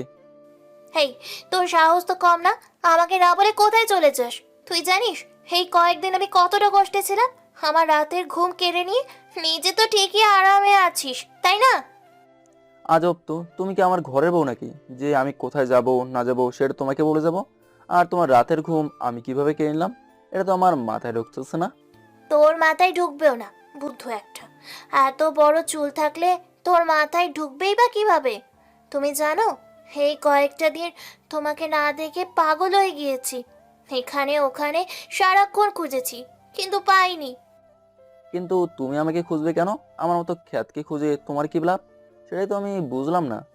তুমি যদি সেটাই বুঝতে, তাহলে কি আর আমাকে এতটা কষ্ট করতে হয়? আমি তোমাকে কতটা ভালোবাসি সেটা নিজেও জানি না। আমি সত্যিই তোমাকে অনেক অনেক বেশি ভালোবাসি। কি বলছো এইসব? তোমার মতো এত সুন্দর একটা মেয়ে আমার মতো 2 টাকার কাজের লোককে ভালোবাসো? এটা তো বিশ্বাসই হচ্ছে না আমার। তোমার বিশ্বাস হোক আর না হোক, আমি তোমাকে নিজের থেকেও বেশি ভালোবাসি। আর তুমিও এখন থেকে আমাকে তোমার থেকেও বেশি ভালোবাসবে, এটাই ফাইনাল। আমি যদি তোমাকে ভালোবাসতে রাজি না হই, তাহলে তুমি কি করবে? নিশ্চয়ই আত্মহত্যা করার চেষ্টা করবে, বা তোমার বাবাকে বলে আমাকে পুলিশে ধরে শাস্তি দেবে। তোর তুমি পাগল নাকি? আমি এত কষ্ট করব কেন? হুম? আমি তো, তুমি যদি আমাকে ভালো না বাসো, তাহলে এখানে বসে কান্না করব। হুম। আরে এই মেয়ে বলে কি! আচ্ছা, আমি জানি সবাই ভালোবাসা না পেয়ে সুইসাইড আরো কত কি করে, আর তুমি সেই সব না করে কান্না করবে? এটা ভালোবাসার পাবার কোন টেকনিক? আহ, বোঝে না, বুদ্ধ একটা। আমি যদি আত্মহত্যা করি, তাহলে তোমাকে রেখে পরপারে চলে গেলাম, তাতে আমার কোনো লাভ হবে না। আবার তোমাকে পুলিশে দিলে অনেক কষ্ট হবে। কিন্তু আমি যদি কান্না করি, তাহলে আমার চোখের পানিতে তোমার মন গলে ভালোবাসা তৈরি হবে আমার জন্য। ওরে বাবা, এত দূর! কিন্তু ম্যাডাম, আমাকে ভালোবাসলে আমি তো তোমাকে রোজ রোজ দামি রেস্টুরেন্টে বসিয়ে খাওয়াতে পারবো না, বাইকে চেপে শহরের অলিতে গলিতে ঘুরতে পারবো না, মাসে মাসে শপিং করাতে পারবো না, বিশাল অট্টালিকায় আরাম অভিজাত্যের মাঝে রাখতেও পারবো না। আমাকে দামি কোনো রেস্টুরেন্টে খাওয়াতে হবে না। তুমি 10 টাকার বাদাম আর ফুচকা খাওয়ালেই হবে। বাইকে ঘোরাতে হবে না। মাঝে মাঝে রিক্সা করে আমার হাতে হাত রেখে ঘুরে বেড়ালেই হবে। বিশাল বাড়ি আরাম আভিজাত্যের মাঝে রাখতে হবে না। আমাকে কুঁড়ে ঘরে নিয়ে তোমার ভালোবাসায় বেঁধে রাখলেই আমার হবে। আমাকে নিয়ে সিনেমা হলে বসে সিনেমা দেখতে হবে না। আমাকে নিয়ে ওই চাঁদনি রাতে তোমার কাঁধে মাথা রেখে চাঁদ দেখার সুযোগ করে দিও, তাতেই হবে। বড্ড বেশি ভালোবাসি যে তোমায়। আই লাভ ইউ সোনা পাখি। রাসেল যেন রাইসার এমন কথা শুনে কথা বলার ভাষায় হারিয়ে ফেলে। রাসেল কখনোই ভাবেনি রাইসাকে ঠিক এতটা ভালোবাসে। রাসেল আর কিছু না বলে পাশ থেকে এক গচ্ছ ফুল নিয়ে রাইসার সামনে হাঁটু কেড়ে বসে। আমি যে তোমাকে সেই প্রথম দেখাতেই ভালোবেসে ফেলেছি, কিন্তু কখনো সাহস হয়নি তোমাকে বলার। আজ বলছি, তুমি আমার চাঁদনি রাতে চাঁদ দেখার সাথী। তোমাকে ছাড়া আমি যেন নিজেকে নিঃস্ব মনে করি। আমি যে তোমাকে তোমার থেকেও বেশি ভালোবাসি। আই লাভ ইউ রাগওয়ালি। রাইসা খুশি হয়ে রাসেলের হাত থেকে ফুলগুলো নিয়ে রাসেলকে জড়িয়ে ধরে কিছু সময় পরে ছেড়ে দিয়ে। আচ্ছা, আমাকে তুমি রাগওয়ালি বললে কেন? আমি কি তোমার সাথে খুব রাগ দেখাই? আরে, তোমার ওই রাগী চেহারাটা আমার এখনো মুখের সামনে ভেসে উঠলেই ভয় লাগে। আমি যে তোমার ওই রাগী ভাবটাকে বেশি ভালোবাসি, তাই তো তোমাকে রাগওয়ালি বলতে আমার ভালো লাগে। রাসেল আর রাইসা এমন প্রেম দেখে মিমের যেন সহ্য হচ্ছে না, তাই ওদের উদ্দেশ্য করে বলে, রাইসা, এত বেশরম না হয়ে আশেপাশের মানুষ দেখে একটু কাজ কর কেমন? এমন ভাবে চিপকে আছিস যেন ছেড়ে দিলেই হারিয়ে যাবে। বারে, আমার জিনিস আমি কাছে রাখবো না, এটা কি হয় নাকি? আর কত কষ্ট করে ওকে কাছে পেয়েছি, এখনো যদি অবহেলা করে দূরে রাখি, তাহলে যদি হারিয়ে যায়, তখন আবার আমার কলেজাটাকে কোথায় পাবো? হুম। উফ, তোর সাথে কথা বলে আমি পারবো না। এবার প্রেম করা হলে বাসায় চল, আমার গা জ্বলছে তোদের এমন রোমান্টিক প্রেম দেখে। আহারে, আমার বোনের কত কষ্ট হচ্ছে গো। তাড়াতাড়ি রিফাত ভাইকে আসতে বলো, তাহলেই আমাদের প্রেম দেখে এভাবে জ্বলতে হবে না। আমি কি আর কম বলি নাকি ওকে আসতে? কিন্তু রিফাত তো আসতেই পারে না, কারণ ওর একটা বদমাইশ বন্ধু আছে না, শালা খচ্চর বেটা, নিজেও প্রেম করবে না, আবার ওর বন্ধুকেও প্রেম করতে দেবে না। ওই বেটা শালার জন্যই তো আমার জানটা আমার কাছে আসতে পারে না। শালার ব্যাটারে যদি কাছে পাইতাম রে বইন, তাহলে যে কি করতাম আল্লাহই জানে। মিমের কথা শুনে রাসেলের তো বৃদ্ধ মানুষের মতো কাশি উঠে যায়। তাই নিজেকে অনেক কষ্টে সামনে মিমের উদ্দেশ্য বলে, আইসে মরানি ভিক্টোরিয়া তার বন্ধুকে কেলাতে। আমি বলি কি শালিকা, তোমার প্রেমের পাওয়ার ফুরাই গেছে, তাই তো সে দেশে আসিস না। এখন দোষ দিচ্ছ ওর বন্ধুর মতো ভালো মানুষটার। ওর বন্ধুর মতো ভালো মানুষ তুমি আর একটাও পাবা? আহ আইছে কি আমার ভালো মানুষ রে, শালা ভালো মানুষ না ছাই। ওই যদি আমাদের কষ্টটা বুঝতো তাহলে তো হতোই। আচ্ছা শালিকা, দেখি তোমার হাতটা দাও তো, একটু ধরে দেখি কি আছে। রাসেলের কথা শুনে রাইসা তো রাসেলের দিকে রাগে চোখে থাকায়, আর এদিকে মিম তো চারিপাশে লাঠি খুঁজতেছে। এই তোর সাহস তো কম না, আমার মতো এত সুন্দরী একটা গার্লফ্রেন্ডের নরম হাত রেখে তুই আমার বোনের হাত ধরতে চাইতাছোস? আরে রাইসা, তোর এই বয়ফ্রেন্ড হলো গিয়ে লুচ্চার সর্দার। তাই বলি কি আমাকে একটু সাইড দে, শালার ব্যাটারে হাত ধরার মানসিকতা বের করি এই লাঠি দিয়ে। না থাক, লুইচা হোক আর যাই হোক, জানু তো আমারই। এখন ওকে কষ্ট দিলে সেই কষ্টটা তো আমার কলিজায় গিয়েই আগে লাগবে। আরে তোমরা এসব কি শুরু করলে? আমি তো শালিকার নরম হাত ধরে দেখতে চাইলাম। রাসেল কথা বলার আগেই মিম আবারও রাগী কণ্ঠে বলে ওঠে রাইসার উদ্দেশ্যে, এই রাইসা, এইভাবে হবে না রে। সালারে এই লাঠি দিয়ে মাথা একটা বাড়ি দিতেই হবে, তাহলেই হাত ধরার কথা মাথা থেকে হারিয়ে যাবে। আরে ধুর, পুরো কথা কেন শোনো না? এই জন্য লোকে বলে তোমরা বোঝো কম কিন্তু চিল্লাও বেশি। আমি বলছি তোমার হাত ধরে দেখবো কপালে কি আছে, কারণ আমি হাতের রেখা দেখে সব বলে দিতে পারি। হ্যাঁ, তুমি হাত দেখে সব কিছু বলে দিতে পারো? কই, আমি তো তোমাকে এসব করতে কখনো দেখিনি। আরে আগে তো এত সুন্দর শালিকার হাত পাইনি, তাই আজকে থেকেই শুরু করলাম। রাইসা তুই থাম তো। এই দুলা ভাই, তুমি আমার হাত ধরে তাড়াতাড়ি সবকিছু বলে দাও তো। এই তো শালিকা আমার বয়সে এসেছে, এখন দেখো তোমাকে কি করি। আমাকে কেলাবি? তো সাহস কত বড়। আচ্ছা তোমার হাতটা দাও তো। মিম তখন রাসেলের দিকে হাত বাড়িয়ে দেয়। রাসেল মিমের হাতের রেখা দেখেই জোরে চিৎকার দিয়ে বলে ওঠে, না, এটা কিছুতেই হতে পারে না। রাসেলের এমন চিৎকার করা দেখে রাইসা ও মিম দুজনেই তো অনেকটাই অবাক হয়ে যায়। এই তুমি এভাবে চিৎকার করছো কেন? হ্যাঁ, আমার হাতের মাঝে কি কান্না করা আছে নাকি? আরে সেটা না, আসলে আমি তোমার হাতে দেখলাম। না থাক, বলবো না, তুমি কষ্ট পাবে।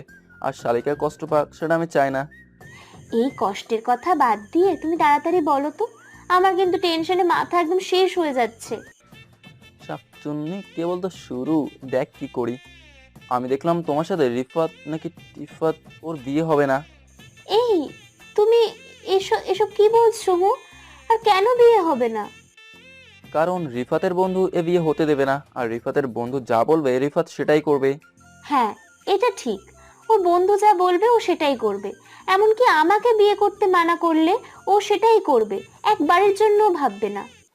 সেটা না হয় বুঝলাম, এখন আমার মাথায় এটা ঢুকছে না রিফাতের বন্ধু এমনটা কেন করবে। হ্যাঁ, শালার পচা গার্লফ্রেন্ড, আমাকে আরো পেঁচাইতেছিস কোভিড জালে। আরে জান, তুমি তো জানো না রিফাতের বন্ধু হলো রাসেল, আর রাসেল অনেক পাওয়ারফুল মানুষ।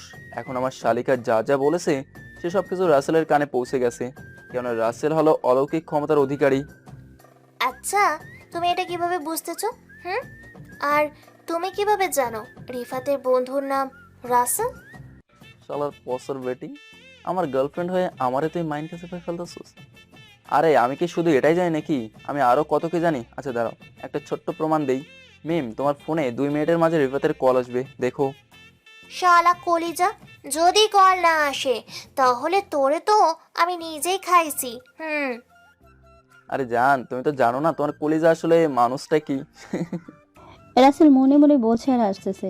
এদিকে রাসেলের হাসি দেখে রিফাতও কেন যেন হাসি থামিয়ে রাখতে পারল না। কেননা রাইসারা আসার আগে থেকেই রাসেল রিফাতের সাথে কথা বলতেছিল, এখনও সেই কলটা কানেক্টেড আছেই।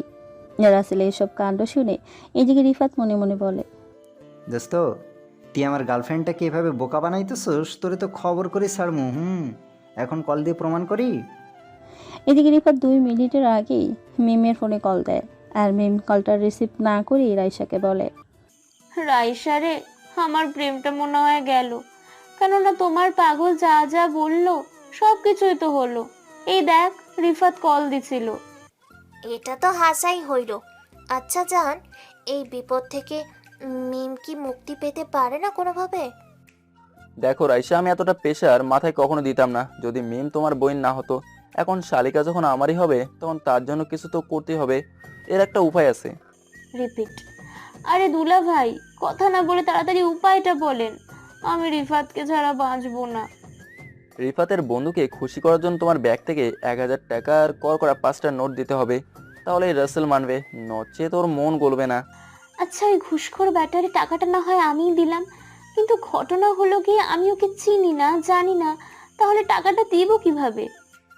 আরে শালিকা, আমি তোমার জন্য এত কিছু করতে পারছি, আরে এইটুকু করতে পারবো না? তুমি টাকাগুলো আমার কাছে দাও, আমি ওকে পৌঁছে দেওয়ার ব্যবস্থা করতেছি। রাসেলের কথা শুনে মিম ওর ব্যাগ থেকে 5,000 টাকা বের করে রাসেলের হাতে দিয়ে বলে, প্লিজ দুলা ভাই, কিছু একটা করো, আমার ব্রেনটা যেন না ভাঙে। আমি কিন্তু রিফাতকে ছাড়া বাঁচবো না। আরে তোমাদের প্রেম কেউ আলাদা করতে পারবে না, আমি রাসেলের থেকে শুনলাম ও খুশি হয়েছে তোমার প্রেমের কথা শুনে। আচ্ছা, তুমি এখানে থেকে রাসেলের কথা কিভাবে জানলে? হুম, আর তুমি তো রাসেলকে কখনো দেখোনি। সবার শখচুন্নি গার্লফ্রেন্ড তুই খালি আমার রস। এটা কোনো কথা হলো? আমি যদি কখনো রিফাত মিমের ফোনে কল দেবে সেটা বলতে পারি, তাহলে এটা কেন বলতে পারবো না? আচ্ছা, তোমরা কি আরো প্রমাণ চাও নাকি বলো? না থাক, তোমার কথা তো যুক্তি আছে। আচ্ছা, আমরা তাহলে এখন চাই, অনেকটা সময় হলো এসেছি, বাড়িতে সবাই চিন্তা করবে। আচ্ছা যান, দেখে শুনে সাবধানে যাইও, কেমন? লাভ ইউ জান। লেভ ইউ টু কলিজা। রাসেল ওদের চলে যাওয়ার দিকে তাকিয়ে মনের আনন্দে হাসতে থাকে। আবারও রিফাতকে কল দেয়, আর রিফাত কলটা রিসিভ করেই শুরু করে দেয়, শালা হারামি, তুই আমার গার্লফ্রেন্ডকে বোকা বানিয়ে 5,000 টাকা হাতিয়ে নিলি। তোর গার্লফ্রেন্ডের সাহস কত বড়, আমার সামনে দাঁড়িয়ে আমাকে কেলানোর হুমকি দেয়। তাই তো একটু মজা দেখালাম। ইস, তোর পেতনিটা তোকে সেরকম ভালোবাসে। সেটা আমি জানি, তোকে বলতে হবে না। এখন বল, ট্রিট দিবি কবে? তুই তো শালা আমার ভাইরা ভাই হবার টিকিট হাতে পেয়ে গেলি। ট্রিট তো দেবই, আগে তোর গার্লফ্রেন্ডের থেকে নেওয়া 5-এর সাথে তোর থেকে নেওয়া 5 যোগ হয়ে যাক, কেমন? কইলেই হলো। আমি তোকে টাকা কেন দিতে যাব? তোকে আমি একটা টাকাও দিতে পারবো না। তুই দিবি, তোর 14 গোষ্ঠী সহ দেবে। আমি শুধু মেমের হাতটা আবার দেখে সুন্দর করে বলবো, তুমি যদি এই ছেলেকে বিয়ে করো তাহলে তোমার জীবন অন্ধকারে তলিয়ে যাবে। ব্যাস, আর বলতে হবে না। তোর এই স্বপ্নটা পূরণ হবে না দোস্ত, কেননা আমি তোর বলার সব কথাই রেকর্ড করেছি। রিপাদের বাচ্চা, তোর মনে হয় এবার আমার ক্ষমতাটা দেখার ইচ্ছা হয়েছে? ওকে থাক, আমি চললাম মেমের কাছে, দেখি মেম তোর কথা শোনে নাকি আমার কথা। তুই আমার বন্ধু নাকি শত্রু? আমি তো সেটাই ভেবে পাচ্ছি না। এখন তুই যেটা মনে করস আমি সেটাই। জলদি টাকা দে, না হলে এই গেলাম বলে। আমি জানি তোকে টাকা না দিলে কাজ হবে না। দেখ, দিছি। শালা হারামি, সময় আমারও আসবে, তখন দেখবো তুই কিভাবে বেঁচে যাস। ওকে, সেটা দেখার অপেক্ষায় থাকলাম। 10,000 তো নিছি, তুই না 5 দিবি, এই তো। রাসেল কথাটা বলেই কলটা কেটে দিয়ে মনের আনন্দে গুনগুন করে গান গাইতে গাইতে বাসার দিকে যাচ্ছে। আহা কি আনন্দ, আকাশে বাতাসে বন্ধুর গার্লফ্রেন্ডের টাকা আমারও পকেটে। ভাবতে মজা লাগে। এইদিকে রিয়ার ওর মা সোফায় বসে কথা বলতেছে। এমন সময় রাইসা ওদের বাড়িতে চলে আসে। আরে রাইসা, কেমন আছো? আর কি মনে করে আমাদের বাড়িতে আসলে? তুমি তো আমাদের বাড়িতে আসোই না একদম। এতগুলো প্রশ্ন একেবারে আমাকে ছুড়ে দিলে, এখন আমি কোনটা রেখে কোনটার উত্তর দিব শুনি। রাইসা, তুমি তো অনেক মজা করতে পারো দেখছি। তা কেমন আছো? এই তো ভাবি, আমি অনেক ভালো আছি। তোমরা কেমন আছো? তোমাদের সেই কবে থেকে দেখি না, তাই তো আজকে দেখার জন্য ছুটে চলে আসলাম। এই তো আমরাও অনেক ভালো আছি। আর এসেছো ভালো করেছো, আমি অনেক খুশি হয়েছি তোমাকে আমাদের বাড়িতে দেখতে পেয়ে। রাইসা, এ হলো আমার মা, আর মা, এ হলো তোমার জামাইয়ের কাজিন। হাই আন্টি, কেমন আছেন? এই তো মা, আমি অনেক ভালো আছি। তা মামুনি, তুমি কেমন আছো? আমার জানটাকে কষ্ট দিয়ে এখন ভালো আছে। আন্টি, আমিও অনেক ভালো আছি। এভাবে ওরা অনেক কথা বলে। রাইসা ওদের সাথে খাবার খেয়ে বাসায় চলে আসে। রাসেলের মা থাকার কারণে রিয়া থেকে রাসেলের সম্পর্কে রাইসার আর শোনা হয়ে ওঠে না। এদিকে রাসেল বসে বসে চেয়ারে দোল খাচ্ছে, আর ওর বাবা মায়ের করা সেই আচরণগুলোই ভাবছে। আমি কি অপরাধ করেছিলাম তোমাদের কাছে? তোমাদের তো টাকা পয়সা দেওয়া নিয়ে কোনো কমতি রাখিনি, নিজের সর্বোচ্চ দিয়ে তোমাদের খুশি রাখার চেষ্টা করেছি। আজও সেই আমি তোমাদের কাছে মূল্যহীন। আসলে দুনিয়ার উপকার করা মানুষগুলোই পর হয়ে যায়, আর ক্ষতি করা মানুষেরাই আপন হয়ে যায়। রাসেল এসব ভাবে আর চোখের কোণে জমে থাকা পানি হাতের আঙ্গুল দিয়ে মুছতেছে। চোখের পানি যেন শেষই হচ্ছে না। হঠাৎ পায়ের উপরে থাকা ফোনটা বেজে ওঠে। রাসেল ফোনের স্ক্রিনে তাকিয়ে দেখে রাইসার নাম্বার সুন্দর করে ভেসে আছে মাই লাভ। কলটা রিসিভ করে বলে, হ্যাঁ জান, বলো। কি ব্যাপার, আমার কলিজার কণ্ঠটা এমন মনে হচ্ছে কেন শুনি? আরে তেমন কিছু না, তুমি এমনি একটা ভাবতেছো। আমার তো কিছু হয়নি। দেখো জান, আগে হয়তো তোমাকে নিয়ে ভাবার কোনো মানুষ ছিল না, কিন্তু এখন আমি তোমার জীবনে এসে গেছি। তোমাকে নিয়ে সকল ভাবনা আমার আমার মনটা সব সময় তোমার কাছে থাকে। তাহলে আমি কি জানি না তোমার কখন কেমন লাগে? পরিবারের সবার কথা খুব মনে হচ্ছে, তাই না? তুমি কি করে ভাবলে আমার এখন পরিবারের কথা মনে হচ্ছে শুনি? ওই যে বললাম, আমার মন তোমার কাছেই থাকে। আর একটু আগে রিয়া ভাবিদের বাসা থেকে ঘুরে আসলাম। রাইসার মুখে রিয়া নামটা শুনেই যেন অনেকটা ভালো লাগে। কেননা রিয়া কোথায় থাকে সেটা রাসেল জানে না, তাই অবাক হয়ে রাইসাকে জিজ্ঞেস করে, কি বলো, তুমি রিয়াদের বাড়িতে গেছিলে? রিয়া কেমন আছে? অনেক ভালো আছে। আর এই মিস্টার, চুপ থাকো। তুমি ওই বাড়ির কাজের লোক না, বরং রিয়া ভাবির ভাই। সেটা আমি রিয়া ভাবির থেকেই শুনেছি। ও, তুমি দেখছি তাহলে সবকিছুই শুনেছো। তা একটা কথা রাখবে আমার? তোমার একটা কথা কেন, আমি তোমার 1000টা কথা শুনতে রাজি আছি। বলো, কি কথা বলতে চাও? আমাকে যে তুমি ভালোবাসো বা আমি কোথায় আছি সেটা কাউকে বলিও না প্লিজ। কেন রিয়া আমার কথা জানতে পারলে ছুটে আসবে, তখন আমি নিজেকে ধরে রাখতে পারবো না। আচ্ছা, সেটা না হয় বুঝলাম। জানো, আমার শ্বশুর শাশুড়িকেও রিয়া ভাবিদের বাসায় দেখলাম। দুজনেই অনেক শুকিয়ে গেছে। তাদের মুখে শুধু চিন্তার ছাপ। আর তারা নাকি ওই বাড়িতেই এখন থেকে থাকে, রিয়া ভাবিদের সাথে। ওটা ব্যাপার না, চিন্তা তো করবেই, মেয়েকে বিয়ে দিয়েছে। আচ্ছা, তারা কোনো নিজের বাড়ি রেখে মেয়ের বাড়িতে থাকে সেটা জেনে আমাকে বলিও তো। আচ্ছা যান, ঠিক আছে। এখন তাহলে রাখি। তোমার হিটলার শাশুড়ি ডাকছে খাওয়ার জন্য। যাই, দেরি হলে বকা একটাও মাটিতে পড়বে না। পাবে একটা। আচ্ছা ঠিক আছে, বাই শোনা। মা, কলিজা। রাসেল কলটা কেটে দিই আবারও রাইসার বলা নতুন কথাটা নিয়ে ভাবনায় পড়ে যায়। কি ব্যাপার, তাদের নিজেদের সবকিছু থাকতে এখন মেয়ের বাড়িতে কেন থাকবে? নাকি কোনো সমস্যা হয়েছে? না, আমার মাথায় তো কোনো কথাই ঢুকতেছে না। রাসেল এইভাবে নানান কথার মনের গহীর থেকে ভাবতে থাকে। এভাবে নানান চিন্তায় রাইসার ভালোবাসার অফিসের কাজের মাধ্যমেই কাটতে থাকে রাসেলের জীবন। আর সামনের দিকে বাড়তে থাকে জীবন নামক ঘড়ির কাঁটা। আসলে এই জীবন যেভাবেই চলুক না কেন, সময় কখনোই থেমে থাকে না কারোর জন্য। রাসেল একদিন অফিসে বসে ম্যানেজারের সাথে কথা বলতেছে, ঠিক এমন সময় পিয়ন এসে জানায় রাইসের গ্রুপের মালিকের মেয়ে রাইসা চৌধুরী তার সাথে দেখা করতে এসেছে। কথাটা শুনেই তো রাসেলের মাথায় আকাশ ভেঙে পড়ার মতো অবস্থা। কেননা এই বুঝে ধরা পড়েই গেল। রাসেল অনেকটা ভাবনা চিন্তা করে পিয়নকে বলে তাকে ভেতরে পাঠিয়ে দিতে। পিয়ন গিয়ে রাইসাকে ভেতরে পাঠিয়ে দেয়। রাইসা রাসেলের কেবিনের সামনে এসে, আসসালামু আলাইকুম, may I come in sir? Rasel পেছনের দিকে মুখ করে পেপারের আড়ালে মুখ লুকিয়ে নরম সুরে কণ্ঠে অন্যরকম করে উত্তর দেয়, ওয়ালাইকুম আসসালাম, ইয়েস প্লিজ কাম ইন। ধন্যবাদ স্যার। আর স্যার, আমি এসেছি রাইসা গ্রুপ অফ ইন্ডাস্ট্রি থেকে। আমাদের অফিসের একটা কাজ নিয়ে আপনার সাথে একটু কথা বলতে। এখানে আপনার কাছে আমার বাবা মিস্টার আশরাফ চৌধুরী পাঠিয়েছেন। আপনার যদি একটু সময় হয় তাহলে কি সেটা নিয়ে কথা বলতে পারি? এদিকে রাইসার এমন সুন্দর করে গুছিয়ে কথা বলা দেখে রাসেল তো মুখ টিপে টিপে খুব সুন্দর করে হাসতেছে, যেটা রাইসার চোখে আড়ালেই রয়ে যায়। এই যে মিস রাইসা চৌধুরী, এভাবে দাঁড়িয়ে কথা না বলে যদি বসে কথা বলতেন তাহলে নিজের অফিসটাকে ধন্য মনে করতাম। আপনার মতো এত সুন্দর একটা মেয়ে আমার কেবিনে এসে দাঁড়িয়ে কথা বলবে, এটা কি হয়?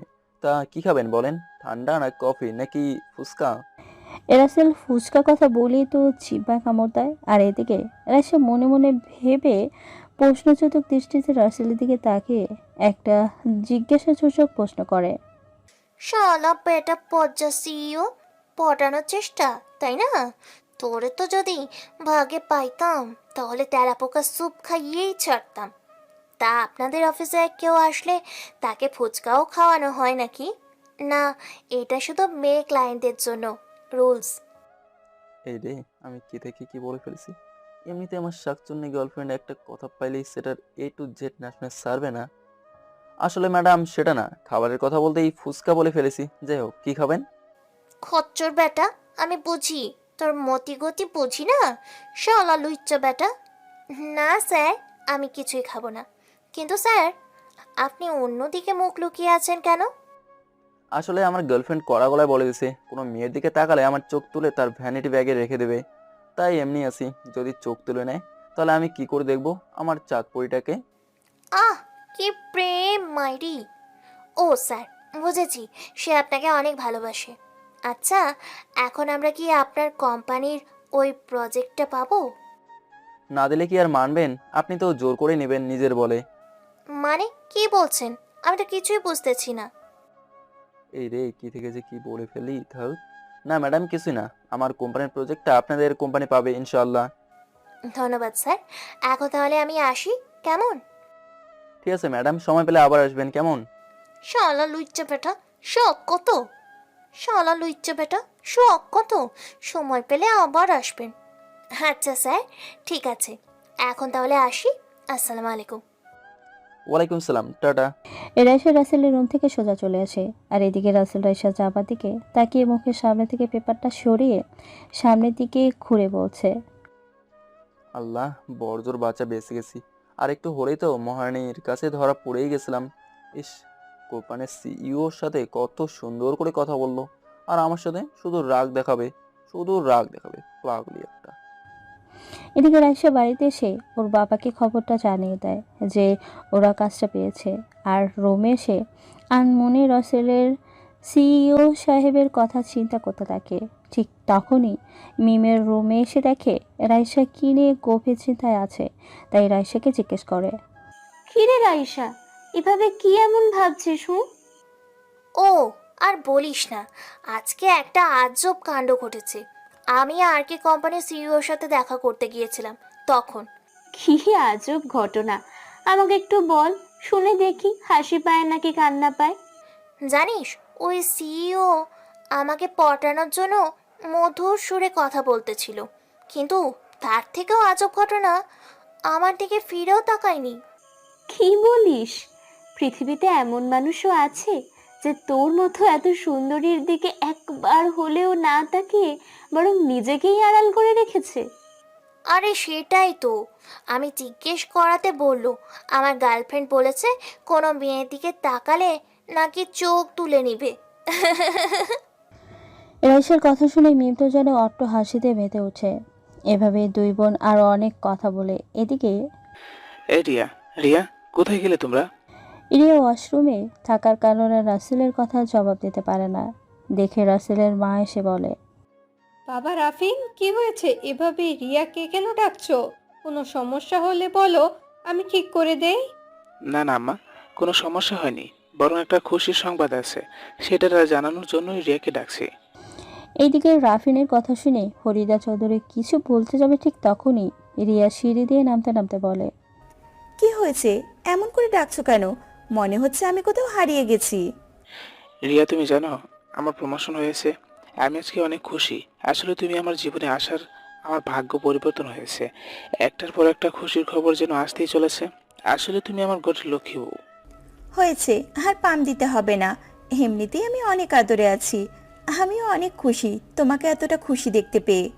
আম্মা, আমার জন্য দোয়া করবেন যেন সামনে আরো ভালো কিছু করতে পারি। দোয়া তো অবশ্যই করব বাবা, আমাদের দোয়া তোমাদের সাথে সব সময় আছে। এভাবে আরো অনেক কথা ওদের মাঝে। এবারেই দেখতে দেখতে কিছুদিন চলে যায়। একদিন রাইসা আর রাসেল বসে বাদাম খাচ্ছে আর কথা বলতেছে। আচ্ছা রাইসা, আমি যে তোমাকে বললাম আমার বাবা মা রিয়ার বিষয়ে কোনো এসেছে, সেটা তো বললে না। ও শিট, আমার তো সেই কথাটাই বলতে মনে নেই। আমি তো কয়েকদিন আগে রিয়া ভাবির থেকে শুনেছি, যদিও ভাবি বলতে চাইছিল না, কিন্তু আমার জোরাজোরিতে বলেছে। কি বলেছে তাড়াতাড়ি বলো, আমার যে শুনতে খুব ইচ্ছে করতেছে। তোমার বাবা মাকে নাকি বড় ভাই দেখতে পারে না, তাদের উপর অনেক অত্যাচার করে বাড়ি থেকে বের করে দেয়। তখন ভাবির সাথে তার বাসায় নিয়ে আসে। ও, তুমি এমন কথা শুনে একটুও কষ্ট পেলে না? কষ্ট পাবো কেন বলো? আমি তাদের ছেলে হিসেবে একটু কষ্ট পেলেও বাড়ির কাজের লোক হিসেবে সেটা ভুলে গেছি। তোমার সাথে যা ঘটেছে তারপরেও আমি নিজেই কি বলবো। তবে ধৈর্য ধরো, হালেও সব ঠিক করে দিবেন। বাদ দাও সব, আর চলো বাসায় যাই। আমার একটুও ভালো লাগছে না, মনের ভিতর কেমন কেমন করতেছে। আচ্ছা, তাহলে চলো আমাদের বাসায় যাই। আমার বাবা মা তোমার কথা সব জানে, তোমাকে দেখলে অনেক খুশি হবে। আর এখন তো দেখে পাগল পাগল লাগছে না আগের মতো, তাই তারা হাসবে না। না, আজকে যাব না, অন্য কোনো একদিন যাব। আর শ্বশুর বাড়ি আগে থেকেই কি দাওয়াত খাওয়া শিখাইতেছো নাকি? বারে, শিখতে তো হবেই, একমাত্র মেয়ের জামাই বলে কথা, দাওয়াত বেশি বেশি পড়বে, বুঝেছো শোনা? এভাবে ওরা অনেক কথা বলে বাসা দিকে চলে যায়। রাসেল রাইসাকে ওর বাসার সামনে রেখে ওর বাসা চলে আসে। এভাবেই দেখতে দেখতে পার হয়ে যায় 6টি মাস। রিফাত বাড়িতে চলে আসবে আগামীকাল, কেননা রাসেল আর ওর বাবা মিলে রিফাত আর মিমির বিয়ে ঠিক করেছে। রাসেল খুশি মনে পরের দিন রিফাতকে আনতে যায়। রিফাত আগেই এসে দাঁড়িয়ে আছে। রাসেলের কাছে এসে কিল ঘুষি দিতে দিতে বলে, শালা হারামি, কত সময় দাঁড় করিয়ে রাখলি? সেদিকে তোর কোনো ধারণা আছে নাকি? ওই শালা, তুই তো জানিসই আমি এমনই, তাহলে আবার বলছিস কেন শুনি? আর ঢাকা শহরের জ্যামের কথা কি তোকে নতুনভাবে বোঝাতে হবে নাকি? যে জায়গা যেতে 10 মিনিট লাগে না, আর জ্যামের কারণে সেই জায়গায় যেতে 2 ঘন্টা লাগে, তাহলে আমি কি করতে পারি বল? হয়েছে। তা কেমন আছিস সেটা তো বলবি নাকি? আমি যে ভালো না থাকার মাঝেও নিজেকে সবসময় ভালো রাখার চেষ্টায় ব্যস্ত থাকি, সেটা তুই ভালো করেই জানিস। সেইটা তো জানি। তা মহারাজ, আপনার রানীর কি খবর? আপনার খোঁজ খবর কি ঠিকমতো নিচ্ছে নাকি? নেবে না বললে কি আর হয়? আমি যে তার জীবনের একটা অংশ হয়ে গেছি। এখন চল যাওয়া যাক। একটু দাঁড়ায় না, সবে তো মাত্র এলাম তাই না? কতদিন হলো এই এয়ারপোর্টের দৃশ্য দেখি না, আর তুই সেটা না দেখতে দিয়ে যেতে বলছিস? ওহো, এয়ারপোর্টের দিকে নজর তো না, মিমাসের কথা মনে হয়। আমি মনে হয় কিছুই বুঝি না। তুই থাক, আমি গেলাম। 2 বোন আমাকে তোর সাথে দেখলে গেলে খাবে। সেটাও তো ঠিক রে। আচ্ছা, তুই তাহলে একটু দূরে গিয়ে লুকিয়ে থাক, তাহলেই তো দেখতে পারবে না। আচ্ছা ঠিক আছে। আর অনেকদিন পরে গার্লফ্রেন্ডকে সামনে পেয়ে নিজেকে আবার বেহায়া বানিয়ে ফেলিস না। রাসেল কথাটা বলি সেখান থেকে একটু দূরে চলে যায়। আর এইদিকে মিম এয়ারপোর্টে আসতে পারে না একটা ইমার্জেন্সি কাজের জন্য, তাই রিফাতকে ফোন করে বলে দেয়। রিফাত ও মিমের বিপদের কথা বুঝতে পেরে রাসেলের কাছে এসে বলে, বন্ধু, চল বাসায় যাওয়া যাক। মিম আসবে না, ওর একটা কি কাজ পড়েছে, সেখানেই গেছে। মাত্র ফোন করে মানা করে দিল। আচ্ছা ঠিক আছে, চল তাহলে। তবে আমি কিন্তু বসতে থাকি, তুই সেখানে যাবি নাকি তোর বাড়িতে যাবি? বাড়িতেই যেতে হবে, আজ বাদে কাল বিয়ে, বুঝতেই তো পারছিস তাই না? আচ্ছা ঠিক আছে, তুই তাহলে বাসায় চলে যা, কেননা তোর সাথে ওদের কেউ আমাকে দেখলে চিনতে পারবে। আর আমি চাই না আমার সম্পর্কে কেউ কিছু জানতে পারুক। তাই বলে তুই আমার বিয়েতেও যাবি না? মনে রাখিস, তুই বিয়েতে না গেলে আমি বিয়েই করব না, এটা নিশ্চিত থাক। আরে বন্ধু, রাখিস না, আমি তোর বিয়েতে অবশ্যই যাব। তোর বিয়ে খেতে না পারলে আমার বুঝি ভালো লাগবে? এই তো আমার ভালো বন্ধু। ওকে, তুই তাহলে বাসায় যা, আমিও গেলাম, কেমন? ওকে বন্ধু, বাই। এদিকে কথাটা বলে রিফাত ও রাসেল দুই দিকে চলে যায়। রাসেল বাসায় এসে একটু নিজেকে পরিপাটি করে অফিসের উদ্যোগে বের হয়। ড্রাইভার গাড়ি নিয়ে রাস্তায় দাঁড়িয়ে আছে। রাসেল গাড়িতে গিয়ে বসতেই গাড়ি চলতে শুরু করে। রাসেল কিছু সময় পরে অফিসে এসে সব বড় বড় কর্মকর্তাদের সাথে ছোট একটা মিটিং করে। ওর কেবিনে এসে বসতেই রাইসার মোবাইল থেকে একটা কল আসে। রাসেল রাইসার কল দেখতে পেয়ে তাড়াতাড়ি রিসিভ করে। তুমি পচা, তুমি একটুও ভালো না, তুমি খুব খারাপ, আমাকে একটুও মনে রাখো না, একটু মিসও করো না। আরে জান, তুমি এসব কি বলতেছো? আমি কি এমন নাকি? তুমি জানো না তোমাকে আমি কতটা বেশি ভালোবাসি, কতটা মিস করি। কত মিস করো আমি জানি, তাহলে আমাকে সকাল থেকে গুড মর্নিং বললে না কেন? আমি ঘুম থেকে জেগে তোমার শুভ সকাল না দেখে মনটা খারাপ হয়ে গেছে। ও, এই ব্যাপার। তাহলে আসলে আমি না আজকে একটা কাজে গেছিলাম, তো তাই ভুলে গেছি। সরি বাবু। আসলে রাসেল প্রতিদিনই রাইসাকে সকালে গুড মর্নিং বলতো, যেটা রাইসা ঘুম থেকে উঠে দেখে মন ভালো করে নিত।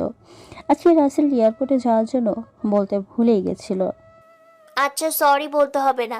তুমি জানো মিমের বিয়ে কালকে দিনের পরে, আর আমার জানুর কোনো খবরই নেই। আরে জান, তোমার আমার বিয়েও হবে, আগে একটু ধৈর্য ধরে থাকো কেমন? এটা বিয়ে শাদীর ব্যাপার, এত তাড়াহুড়ো করলে কি চলে নাকি?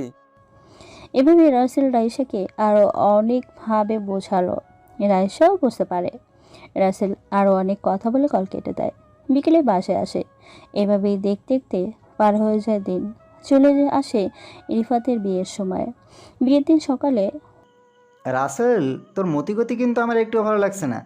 তোকে কিন্তু আমি আগেই বলে দিছি, তুই আমার বিয়েতে না আসলেই বিয়ে করব না। দোস্ত, একটু বোঝার চেষ্টা কর। আমি হলাম গরিব মানুষ, ভালো কোনো পোশাকও নেই। এসব পোশাক পরে গেলে সবাই কি বলবে? তোকে সবাই কথা শোনাবে। শালা হারামি, বাংলাদেশের টপ ধনীদের মাঝে একজন হয়েও নিজেকে গরিব বলতেছিস। তাহলে আমাদের মতো মানুষে নিজেকে কি বলবে সেইটাই ভাবছে আমার মন। আমি এত কথা শুনতে চাই না, তোকে যেন রাস্তায় দেখতে পাই। আমি যাওয়ার সময় সাথে নিয়ে যাব, কথা শেষ।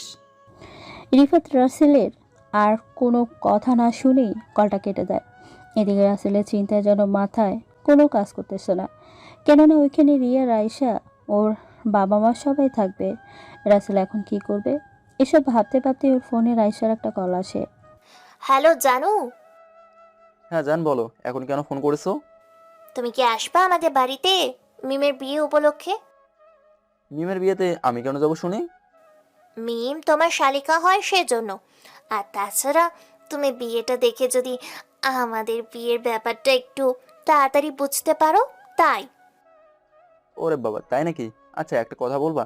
তোমার বাড়িতে আমি যদি যাই আর সবাই যদি জানে একটা কাজের লোক তোমার বয়ফ্রেন্ড, তাহলে তোমার মান সম্মান কি থাকবে? দেখো, আমি তোমাকে দেখেই প্রেম করেছি। এইসব মান সম্মানের কথা চিন্তা করে তো আর ভালোবাসা হয় না, তাই না? আর তাছাড়া বাবা মা তোমার কথা সব শুনে রাজি হয়েছে। এখন পাড়া প্রতিবেশী কি বললো না বললো সেটা দেখার সময় আমার নেই, বুঝতে পেরেছো? বুঝেছি। আচ্ছা যাও, আমি যাওয়ার চেষ্টা করব। যদি মেমের জন্য ভালো কিছু গিফট হিসেবে কিনতে পারি তাহলে। দেখো, তোমার যদি তোমার শালিকাকে গিফট দিতে মন চায় তাহলে টাকা লাগলে আমার থেকে নাও। তবু তুমি আসো, তোমার হবু শ্বশুরের কিন্তু আবার টাকার কোনো অভাব নেই। আচ্ছা ঠিক আছে জান, যদি লাগে তাহলে নেবনি। এখন বাই শোনা। রাসেলের কথাটা বলি কলটা কেটে দিয়ে মনে মনে হাসে আর ভাবতে থাকে। শ্বশুর আমার কোম্পানিতে কাজ করে টাকার কোনো অভাব নেই, তাহলে আমার কি করে অভাব থাকতে পারে বলেন? পাগলি একটা, বোঝেও না। এভাবে কথাগুলো ভাবতে ভাবতে যাওয়ার সময় হয়ে যায়। রাসেল একটা সুন্দর পাঞ্জাবি ও একটা জিন্সের প্যান্ট পরে। পাঞ্জাবিটা অনেক দামি, কিন্তু সবাই বলবে ফুটপাত থেকে কেনা। রাসেল মেবের জন্য একটা দামি উপহার কেনে, যেটা রিফাতের কাছে আগেই দিয়ে আসে। কেননা রাসেল চায় না ওর সম্পর্কে কেউ জানুক। রাসেল রাস্তায় দাঁড়িয়ে আছে। কিছু সময় পরে রিফাত রাসেলকে সাথে নিয়ে বিয়ে বাড়িতে চলে আসে। সবাই খাবার দাবারে পর্ব শেষ করে রাসেল রিফাতের পাশে বসে আছে, যেটা রাইসা চোখে পড়ে। রাইসা তো রাসেলের দিকে এক ধ্যানই তাকিয়ে আছে, আর এইদিকে বেচারা রাসেল কি আর কম নাকি, সেও রাইসার দিকে তাকিয়ে আছে। রাইসাকে খুব সুন্দর লাগছে। একটা সাদার ভিতরে হালকা সোনালি কালারের পাথর ও সুতা দিয়ে কাজ করা লেহেঙ্গা পরেছে। চুলগুলো স্টাইল করে বেঁধে খুলে রেখেছে। ছোটো হালকা লিপস্টিক, কেননা রাসেলের বারণ বেশি লিপস্টিক দেওয়া যাবে না, যদিও পেট খারাপ হয়। এইদিকে রিফাত সবাইকে আগেই বলে দিয়েছে রাসেলের বন্ধু, তবে রাসেল যে সেই বড়লোক বন্ধু সেটা বলেনি। রাইসা ওদের সামনে এসে, হাই দুলা ভাই, কেমন আছেন? এই তো ভালো আছি, তা তুমি কেমন আছো? নিজের আপন মানুষটাকে চোখের সামনে দেখে কি আর ভালো না থেকে পারি? তা আপনার বন্ধুকে কি আমার সাথে একটুও কথা বলতে সময় দিবেন? রাইসার কথা শুনে তো রিফাত যেন হাসতে হাসতে শেষ। পরে রাসেল রাইসার সাথে ছাদে আসে। জানো, তোমাকে এই পাঞ্জাবিটাতে খুব সুন্দর লাগছে, তবে পাঞ্জাবিটা খুব নর্মাল মনে হচ্ছে। কাজের লোকেরা এর থেকে ভালো জিনিস আর কিভাবে পড়তে পারে বলতো? তোমার বাবার টাকা আছে, আমার তো আর নেই, তাই না?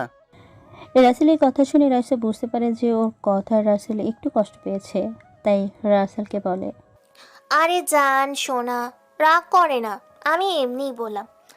তোমাকে আসলেই খুব সুন্দর লাগছে। আমাকে কেমন লাগছে সেটা তো বললে না। তোমাকে একদম পেতনির মতো লাগছে, খুবই বাজে দেখতে লাগছে।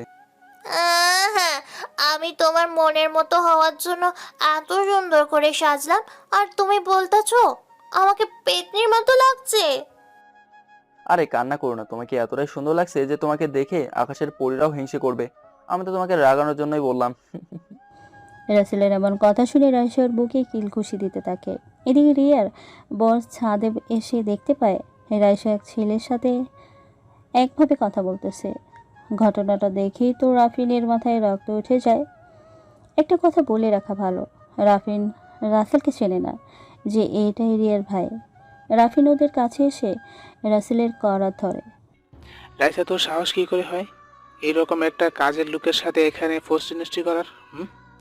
ভাইয়া দেখো, আমি রাসেলকে ভালোবাসি, তাই আমি একটু কথা বলতাছি। আর ও রিফাত ভাইয়ার বন্ধু, তার চেয়েও বড় কথা ও তোমার। কথাটা বলার আগেই রাসেল রাইসাকে ইশারায় মানা করতে বলে, আর এদিকে রাফিন রাসেলের গালে একটা থাপ্পড় দিয়ে বলে, রাইসা, তোর সাহস আমি বের করতেছি। এই, তুই নিচে চল। কাজের লোক হয়ে প্রেম চুদাও? তোমার প্রেম আমি ছুটাচ্ছি। রাইসা অনেকভাবে মানা করতেছে, কিন্তু রাফিন কিছুতেই শুনছে না। রাসেলকে কলার ধরে টেনে টেনে সবার সামনে নিচে নিয়ে আসে। সবাই রাসেলের দিকে তাকিয়ে আছে। রাসেলের বাবা, মা ও বোন অবাক হয়ে তাকিয়ে আছে। রিয়া, তুমি দেখছো রাইসার রুচি কতটা নিচে নেমেছে? সামান্য একটা কাজের লোকের সাথে প্রেম করে বেড়াচ্ছে। তুমি কি বলছো এইসব? ঠিকই বলছি। আর রিফাত, তোমার মন এতটা ছোট কেন? এর মতো ফকিরের সাথে তুমি বন্ধুত্ব করতে চাও? তোমার তো বন্ধুত্ব করা উচিত আমাদের লেভেলের সাথে। ছি ছি ছি রিফাত। রাফিন এসব বলছে আর রাসেলের চোখ থেকে অনবরত পানি ছড়িয়ে যাচ্ছে। রাইসার চোখেও যেন পানি, কোনো কমতি নেই। কেননা রাসেল তাকে আগেই বলেছিল অপমান হওয়ার কথা, সেটাই হলো। এদিকে রিফাত আর সহ্য করতে না পেয়ে বসা থেকে উঠে যায় সে। ভাইয়া, আপনি হয়তো টাকার ধনী, কিন্তু মনের দিক থেকে ধনী না। কারণ এই যে কাজের লোকটাকে দেখছেন, ও মনের ধনী। কেননা ও সবার কথা চিন্তা করেই পুরো জীবনটা ধ্বংস করে দিছে। রিয়া, তুমি কি আবার এই কাজের লোকের জন্য পাগল হয়ে গেলে নাকি? হ্যাঁ, আমি পাগল হয়ে গেছি। আপনি জানেন যাকে আপনি কাজের লোক বলে অপমান করতেছেন সে কে? সেটা জানলে আপনার পায়ের নিচ থেকে মাটি আর মাথার উপর থেকে ছাদ দুটোই সরে যাবে। এদিকে রিফাতের এমন কথা বলা দেখে রাসেল ওর কাছে এসে বলে, রিফাত প্লিজ এসব বলে বিয়েটা নষ্ট করিস না, তার চেয়ে বরং আমি চলে যাচ্ছি। রাসেল, আমাকে বলতে দে। এদের বোঝা উচিত মানুষের পিঠ দেয়ালে ঠেকে গেলে আর যাবার জায়গা থাকে না। আর বিয়ে না হলে নাই। মিমের মতো মেয়ে এই দেশের হাজারটা পাবো, কিন্তু তোর মতো এত সুন্দর মনের একটা ভালো বন্ধু কোনো দিন পাবো না। রিফাতের এমন কথা শুনে সবাই যেন অবাক, আর অবাক হবেই না কেন, তাই না? হবু বউকে ছাড়বে তবু বন্ধুকে নয়, একটাই প্রকৃত বন্ধুত্ব ব্র। রাফিন ভাইয়া, আপনি জানেন এই রাসেল আপনার কি হয়? সেটা একটাবার আপনার বউ জিজ্ঞেস করে দেখেন। আরে আজব, এটা আবার জানার কি আছে? আমি আমার অফিসে ওর কাজ করতে দেখেছি। এখন রিয়াদের বাড়িতে হয়তো কাজ করতে স্বাভাবিক। রিফাত কিছু বলার আগে পেছন থেকে রিয়া বলে ওঠে, যেটা শুনে রাফিন তো চুপ হয়ে যায়। না, রাসেল কোনো কাজের লোক না, উনি হলো আমার আপন ভাই। কি? এই তোমার ভাই তো একটা আমাদের বলেছিল, যেটা পুরাই অমানুষ। আমার ভাই অমানুষ? আর আপনি একটা ছেলেকে এইভাবে অপমান করছেন, এটা কি অমানুষের কাজ না বলেন?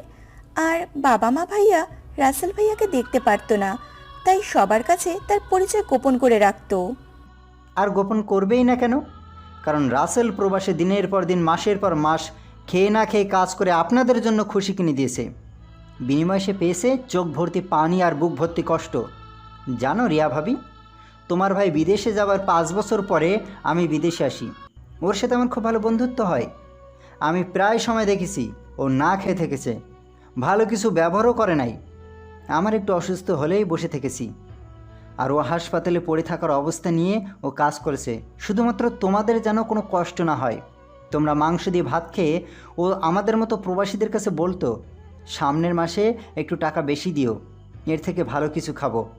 আর আমাদের সেই খুশিটাকে পূরণ করতে আমাদের মতো হাজারো প্রবাসী আলু ভর্তার সাথে কাঁচা মরিচ দিয়ে ভাত খেয়েও বাবা মায়ের কাছে হাসি মুখে বলেছি, মা বাবা আজকে মাংস দিয়ে মনের আনন্দে ভাত খেলাম। তবু তোমার হাতের মতো স্বাদ পাইনি। জীবনের অর্ধেকের বেশি সময় বাইরে কাটিয়ে দেশে এসে খুশির পরিবর্তে এমন লাঞ্ছিত হতে হয়। রাসেলের মতো হাজারো প্রবাসীর জীবনে দাগ লেগে যায় বাড়ির কাজের লোক। রিফাতের এমন কথা শুনে উপস্থিত সবার চোখেই যেন পানি জমেছে। রাইসা বোধ কেঁদেই দিবে, কেননা রাইসা কখনো ভাবতেই পারেনি রাসেলের জীবনে এতটা কষ্ট থাকতে পারে। আরে ভাইয়া, আপনি কি যেন বললেন? রাসেল ছোট লোক, গরিব কাজের ছেলে। আসলেও গরিব কাজের ছেলে, তার জন্যই তো আমাকে এতটা দাম দিচ্ছেন। আরে ভাই, আমি আপনি যেই কোম্পানির সামান্য দেখাশোনার দায়িত্ব পেয়ে নিজেদের এত বড় মনে করি, সেখানে সেই কোম্পানির সিওকে এইভাবে অপমান করতে পিছু পা হয় না? যেই ছেলেটা এই দেশের টপ ধনীদের কাতারে টপ পজিশনে, তাকেই বানিয়েছেন কাজের লোক। বাহ! রিফাতের এমন কথা শুনে সবার মাথায় যেন আকাশ ভেঙে পড়ার মতো অবস্থা। রাসেল এত বড় মাপের একজন মানুষ, আর সেটা কিনা কেউ জানতে পারেনি। কি বলতেছ এসব? আমি তো জানি আমাদের কোম্পানির সিইও রাসেল নামের একজন থাকে, কখনো দেখিনি। কিন্তু মালিক তো অন্য কেউ, আর সে ক্যান্সার রোগে আক্রান্ত হয়ে মারা গেছে। আপনি ঠিকই ধরেছেন। ওই কোম্পানির মালিক ছিল বাইরের দেশের একজন, যার সাথে রাসেলের দেখা হয়। রাসেল তার অনেক পছন্দের মানুষ হয় বাংলাদেশের কোম্পানির সিইও পদের দায়িত্ব দিয়ে দেশে পাঠান। আমি তখন থেকে এই কোম্পানির হয়ে কাজ করি।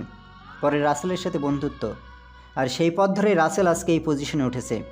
সেই লোকটা তার সব কিছু বিক্রি করে দেয় অন্য একজনের কাছে, আর রাসেল ধীরে ধীরে তার সব কিছু কিনে নেয়, আর সেই লোকেরও চিকিৎসার দায়িত্ব নেয়। আফসোস লোকটিকে বাঁচাতে পারেনি, আর তাকেই ছোট লোক বলছেন? এখন কলমটা বের করলে তো আপনার গরম শেষ। তাই বলি কি, মানুষকে মানুষ মনে করতে শেখেন। গরিবরাও তো মানুষ নাকি? এই পৃথিবীতে আমাদের সবাইকে যদি ধনী বানিয়ে আল্লাহ পাঠাতো, তাহলে একে অন্যের প্রয়োজনের সময় কাজের লোক পেতে কোথায়? তাই আল্লাহ আমাদের ভিন্ন ভিন্ন পজিশন দিয়ে দুনিয়ায় পাঠিয়েছেন। রিফাতের কথা শেষ হলেই রাসেল চলে যেতে নেয়, আর এদিকে রাইসা এসে রাসেলের হাত ধরে বলে, প্লিজ যেও না, আমি যে তোমাকে ছাড়া বাঁচবো না। দেখো, আমি হয়তো এই বাড়ি থেকে যাচ্ছি, কিন্তু তোমার জীবন থেকে নয়। কারণ তোমাকে আমি আমার জীবনের একটা অংশ মনে করেছি, বুঝেছো? এত ভালো আমাকে কেন বাসো? যদি আমি এর মূল্য দিতে না পারি তখন কি করবে? হাসালে আমাকে রাইসা, তুমি আমাকে হাসালে। আমি তোমার জীবনের থেকেও পরিবারের সবাইকে ভালোবেসেছিলাম, কিন্তু তারা ঠিকই আমাকে দূরে ছুড়ে মেরেছে। আমি ভেঙে পড়িনি, কারণ আমি নিজেকে আঁকড়ে ধরে বাঁচতে জানি। আর তুমি চলে গেলেও ঠিক এমনভাবেই থাকতে পারবো। কেননা কবি বলেছেন, ভোগে নাই কোনো সুখ, ত্যাগেই যত সুখ লুকিয়ে থাকে। ওরে আমার পাগলটা রে, আমাকে কত ভালোবাসে। এইভাবে সারা জীবন ভালোবেসে যাবে, বুঝলে? কখনো ভালোবাসা কম হলে একেবারে মেরে নাক ফাটিয়ে দিব। আচ্ছা, দিও দিও, তোমার জন্য আমার মনে ভালোবাসার কখনো কমতি হবে না। আমার সোনা পাখি। রাইসার বেশ কিছু না বলে রাসেলের গলা জড়িয়ে ধরে হাউ মাউ করে কান্না করে দেয়, কেননা এটা তো সুখের কান্না, দুঃখের কান্না নয়। এদিকে রাসেলের বাবা মা ক্ষমা চাইতে আসলেই রাসেল সেখান থেকে চলে যায়। তাদের কোনো কথাই রাসেল শোনে না। সবাই তো বুঝতে পারে ওর মনে কতটা কষ্ট লুকিয়ে আছে, আর এমনিই তো সব কিছুর ক্ষমা এত সহজে হয় না। বাবা মা, তোমরা কান্না করো কেন? যাও না, বড় ভাইয়ার কাছে যাও। তোমরা কোন মুখে ভাইয়ার কাছে ক্ষমা চাইতে আসছো? শুনলে না রিফাত ভাইয়া কি বলল? ভাইয়া দিনের পর দিন না খেয়ে থাকতো, অথচ কখনো ফোন করে জানতেও চাওনি সে খেয়েছে কিনা। বরং বলেছ বেশি বেশি টাকা দিতে। ভাইয়াকে আমাকে বড় করতে হবে। যে ছেলে নিজের স্বপ্নগুলো বলিদান করে তোমাদের খুশি কিনে আনলো, তাকেই ছুঁড়ে ফেলে দিয়েছো।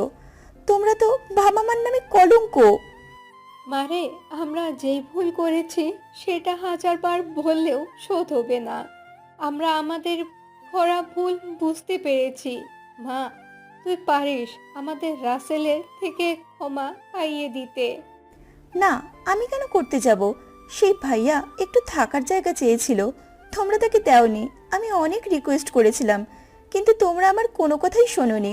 আজকে কেন বলছো তাহলে? এদিকে অনেক আগে মিমার রিফাতের বিয়ের কাজ সম্পন্ন হয়ে যায়। এদিকে রিয়া সবাইকে নিয়ে বাসায় চলে আসে। কারো মনেই শান্তি নেই, রাসেলের মন ভালো নেই দেখে রাইসা জোর করে ওর বাড়িতে নিয়ে গেছে, যেন সেবা পেয়ে একটু ভালো থাকতে পারে। এদিন সকালে রিয়া ওর মাকে ডাকতে যে রুমে ঢুকে, অমনি দেখে ওর মা অজ্ঞান হয়ে খাটের পাশে পড়ে আছে। রিয়া তো একটা চিৎকার দেয়। মা! রিয়ার এমন জোরে চিৎকার শুনে বাড়িতে থাকা সবাই ওই রুমে চলে আসে। সবাই তো অবাক হয়ে তাকিয়ে আছে। রিয়া, আম্মার এমনটা কিভাবে হলো? তুমি একটু আম্মার খেয়াল রাখবা না? জানোই তো আম্মা হাই প্রেশারের রোগী। আমি তো সবসময় মাকে চোখে চোখেই রেখেছি।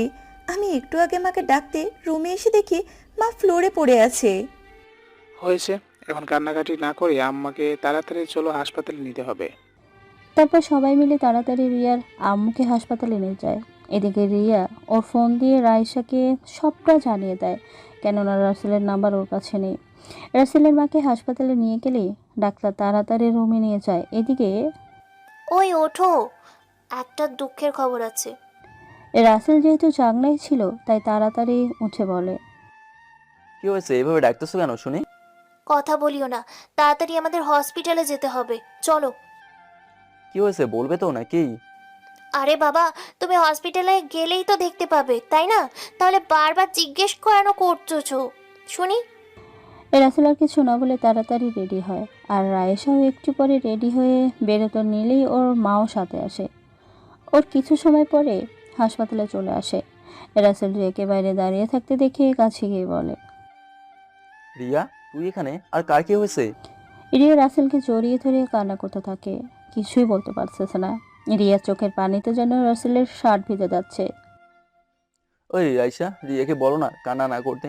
আমি যে ওর কান্না সহ্য করতে পারছি না। ভাইয়া, মা। মা? মার কি হয়েছে বল? ভাইয়া, আমি সকালে মাকে ডাকতে গিয়ে দেখি ফ্লোরে অজ্ঞান হয়ে পড়ে আছে। আমরা বাড়িতে প্রাথমিকভাবে অনেক চেষ্টা করেছি, কোনো কাজ হয়নি।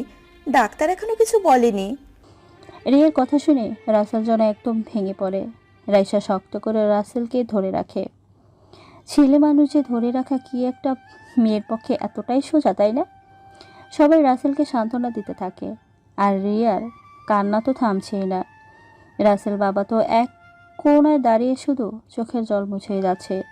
এদিকে কিছু সময় পরে ডাক্তার রুম থেকে বেরিয়ে আসলেই ডাক্তার সাহেব, রোগী এখন কি অবস্থা? ডাক্তার চুপ করে দাঁড়িয়ে থাকে, কিছুই বলছে না। যেটা দেখে সবার মনেই যেন আরো বেশি দুশ্চিন্তা বাসা বাঁধে। রাসেল আবারও বলে, এ ডাক্তার, বলেন না আমার মায়ের কি হয়েছে আর এখন কি অবস্থায় আছে? রাসেলের কান্না দেখে ডাক্তার আর চুপ করে থাকতে পারল না। পরে সবটাই বলে দেয় যে রোগী এখন সুস্থ। প্রেশার বেশি ও অতিরিক্ত চিন্তা করার জন্য এমনটা হয়েছিল। সবার মুখেই যেন হাসির রেখা ফুটে ওঠে। কিছু সময় পরে সবাই দেখা করতে যায়। রাসেলের মায়ের পাশে রাসেল আর রিয়া গিয়ে বসে। মিসেস ফরিদা চৌধুরীর চোখ থেকে অঝতারায় পানি পড়তেছে রাসেলের দিকে তাকিয়ে। রাসেলের মায়ের চোখের পানি মুছে দিয়ে, মা কেঁদো না, তোমার কিছু হলে আমি কি নিয়ে থাকবো? কাকে মা বলে রাখবো বলো? বাবারে, আমাকে ক্ষমা করে দে। তোর সাথে যা করেছি তা কোনো ক্ষমা হয় না। মা কি বলছো এইসব? সন্তানের কাছে কি বাবা মা ভুল করতে পারে বলো? আমি তোমাদের উপরে রাগ করিনি। ফরিদা চৌধুরী রাসেল আর রিয়াকে বুকে জড়িয়ে নেয়, কপালে চুমু দেয়। এদিকে ফরিদা চৌধুরী রাইসাকে ফাঁকে দাঁড়িয়ে থাকতে দেখে বলে, কি ব্যাপার রাইসা মামুনি, ওখানে দাঁড়িয়ে আছো কেন? এখানে আয়। না, যাব না। কিন্তু কেন আসবি না শুনি? আপনি আপনার ছেলে মেয়েকে একাই আদর করতেছেন, আমাকে ফাঁকে দাঁড়িয়ে রেখে। এতে আমার ভাগ্যের আদর কম পড়ে গেল না? রাইসার এমন কথা শুনে সবাই যেন এত কষ্টের মাঝেও হাসতে হাসতে শেষ। এদিকে রিফা তো খবর পেয়ে মিমকে সাথে নিয়ে এসেছে। হায় রে মেয়ে আমার, কয় কি হিপ পাগলি বাবা মেয়ের আদর ভালোবাসা সন্তানের জন্য কি কখনো কমে নাকি? হুম, একটুও না। তবে আজ থেকে ওরা বাদ, আমি বেশি আদর নেব। ওরা ছোট থেকে আদর নিয়ে নিয়ে আদর কমিয়ে দিচ্ছে। রাইসার মন বাচ্চামো কথা শুনে সবাই শুধু মিটমিট করে হাসতেছে। এদিকে রাইসার মায়ের চোখে পানি, কেননা মেয়ে এত সুন্দর একটা পরিবারের বউ হতে চলেছে ভেবে। এইভাবে কেটে যায় কয়েকটা দিন। সবাই রাসেলের নতুন বাড়িতে আসে। এদিকে রাশেদ ওর ভুল বুঝতে পেরে সব কিছু সমান সমানভাবে ভাগ করে রাসেলকে বুঝিয়ে দিয়ে ক্ষমা চায়। রাসেল ক্ষমা করতে না চাইলে ওর মা বাবা ও বোন পেতনি গার্লফ্রেন্ডের জন্য ক্ষমা করতে বাধ্য হয়। এখন আর রাসেলের পরিবারে খুশির কোনো অভাব নাই, আছে শুধু একটাই অভাব, সেটা হলো রাইসাকে বউ হিসাবে দেখার স্বাদ। তাই সবাই মিলে রাইসা রাসেলের বিয়ে ধুমধাম করে দেয়। রাইসা বাসর ঘরে বড় একটা ঘোমটা দিয়ে বসে আছে। আর রাসেল বাইরে থেকে পা টিপে টিপে ভেতরে প্রবেশ করে নরম সুরে বলে, কি করো ময়না পাখি? চুপ, তুই তো কোনো কথাই কবি না। রাইসা এমন রেগে থাকার কারণ হলো রাসেল লেট করে ঘরে এসেছে। রাসেলও একটা ফাজলামি করার জন্য ওর শ্বশুরকে ডাকে, কেননা রাইসোর বাবাকে অনেক ভয় পায়। কই গো শ্বশুর আব্বা, দেখে যান আপনার মেয়ে আমার সাথে কেমন রাগ দেখাচ্ছে। আমি ছোট্ট একটা পোলা। এই এই, তুমি আব্বুকে ডাকতেছো কেন? মনে হচ্ছে আমাকে মার খাইয়ে ছাড়বে। আসো। কি করব, তুমি এমন করে তাকিয়ে আছো, আমার বুঝি ভয় করে না? তোমার বোন আর বোনের জামাই তো দেরি করালো। ওরা তো দেরি করবেই, কারণ ওদের ম্যাচ খেলা শেষ। এখন ওরা কি চাইবে? আমরা যেন ভালোভাবে খেলতে পারি। ফাজিল একটা, কিছুই বোঝে না। রাসেল রাইসের উপরে ঝাঁপিয়ে পড়ে আদরে সুরে বলে, কিছুই বোঝার দরকার নেই আমার, আমি শুধু এটা বুঝলেই হলো। রাইসাও আর কিছু বলে না। আস্তে আস্তে ওরা হারিয়ে দেয় সুখের এক অজানা রাজ্যে। ওরা মন ভরে সুখ পেতে থাকুক, আমরা বরং জায়গা কেমন। জানেন এই গল্পটা কেমন হয়েছে? আশা করি ভালোই লেগেছে সবার। সবাইকে একটা কথাই বলতে চাই, প্রবাসীদের সাথে কখনো খারাপ ব্যবহার করি না, কেননা তারা স্বজনদের ছেড়ে একা বছরের পর বছর বাইরে থাকে পরিবারের মুখে এক চিলটি হাসি রেখা ফোটানোর জন্য। পুরো গল্পটা শোনার জন্য ধন্যবাদ সবাইকে। সব প্রবাসীদের জন্য ছোট্ট লেখকের পক্ষ থেকে রইল অন্তরের অন্তঃস্থল থেকে প্রাণ ঢালা ভালোবাসা।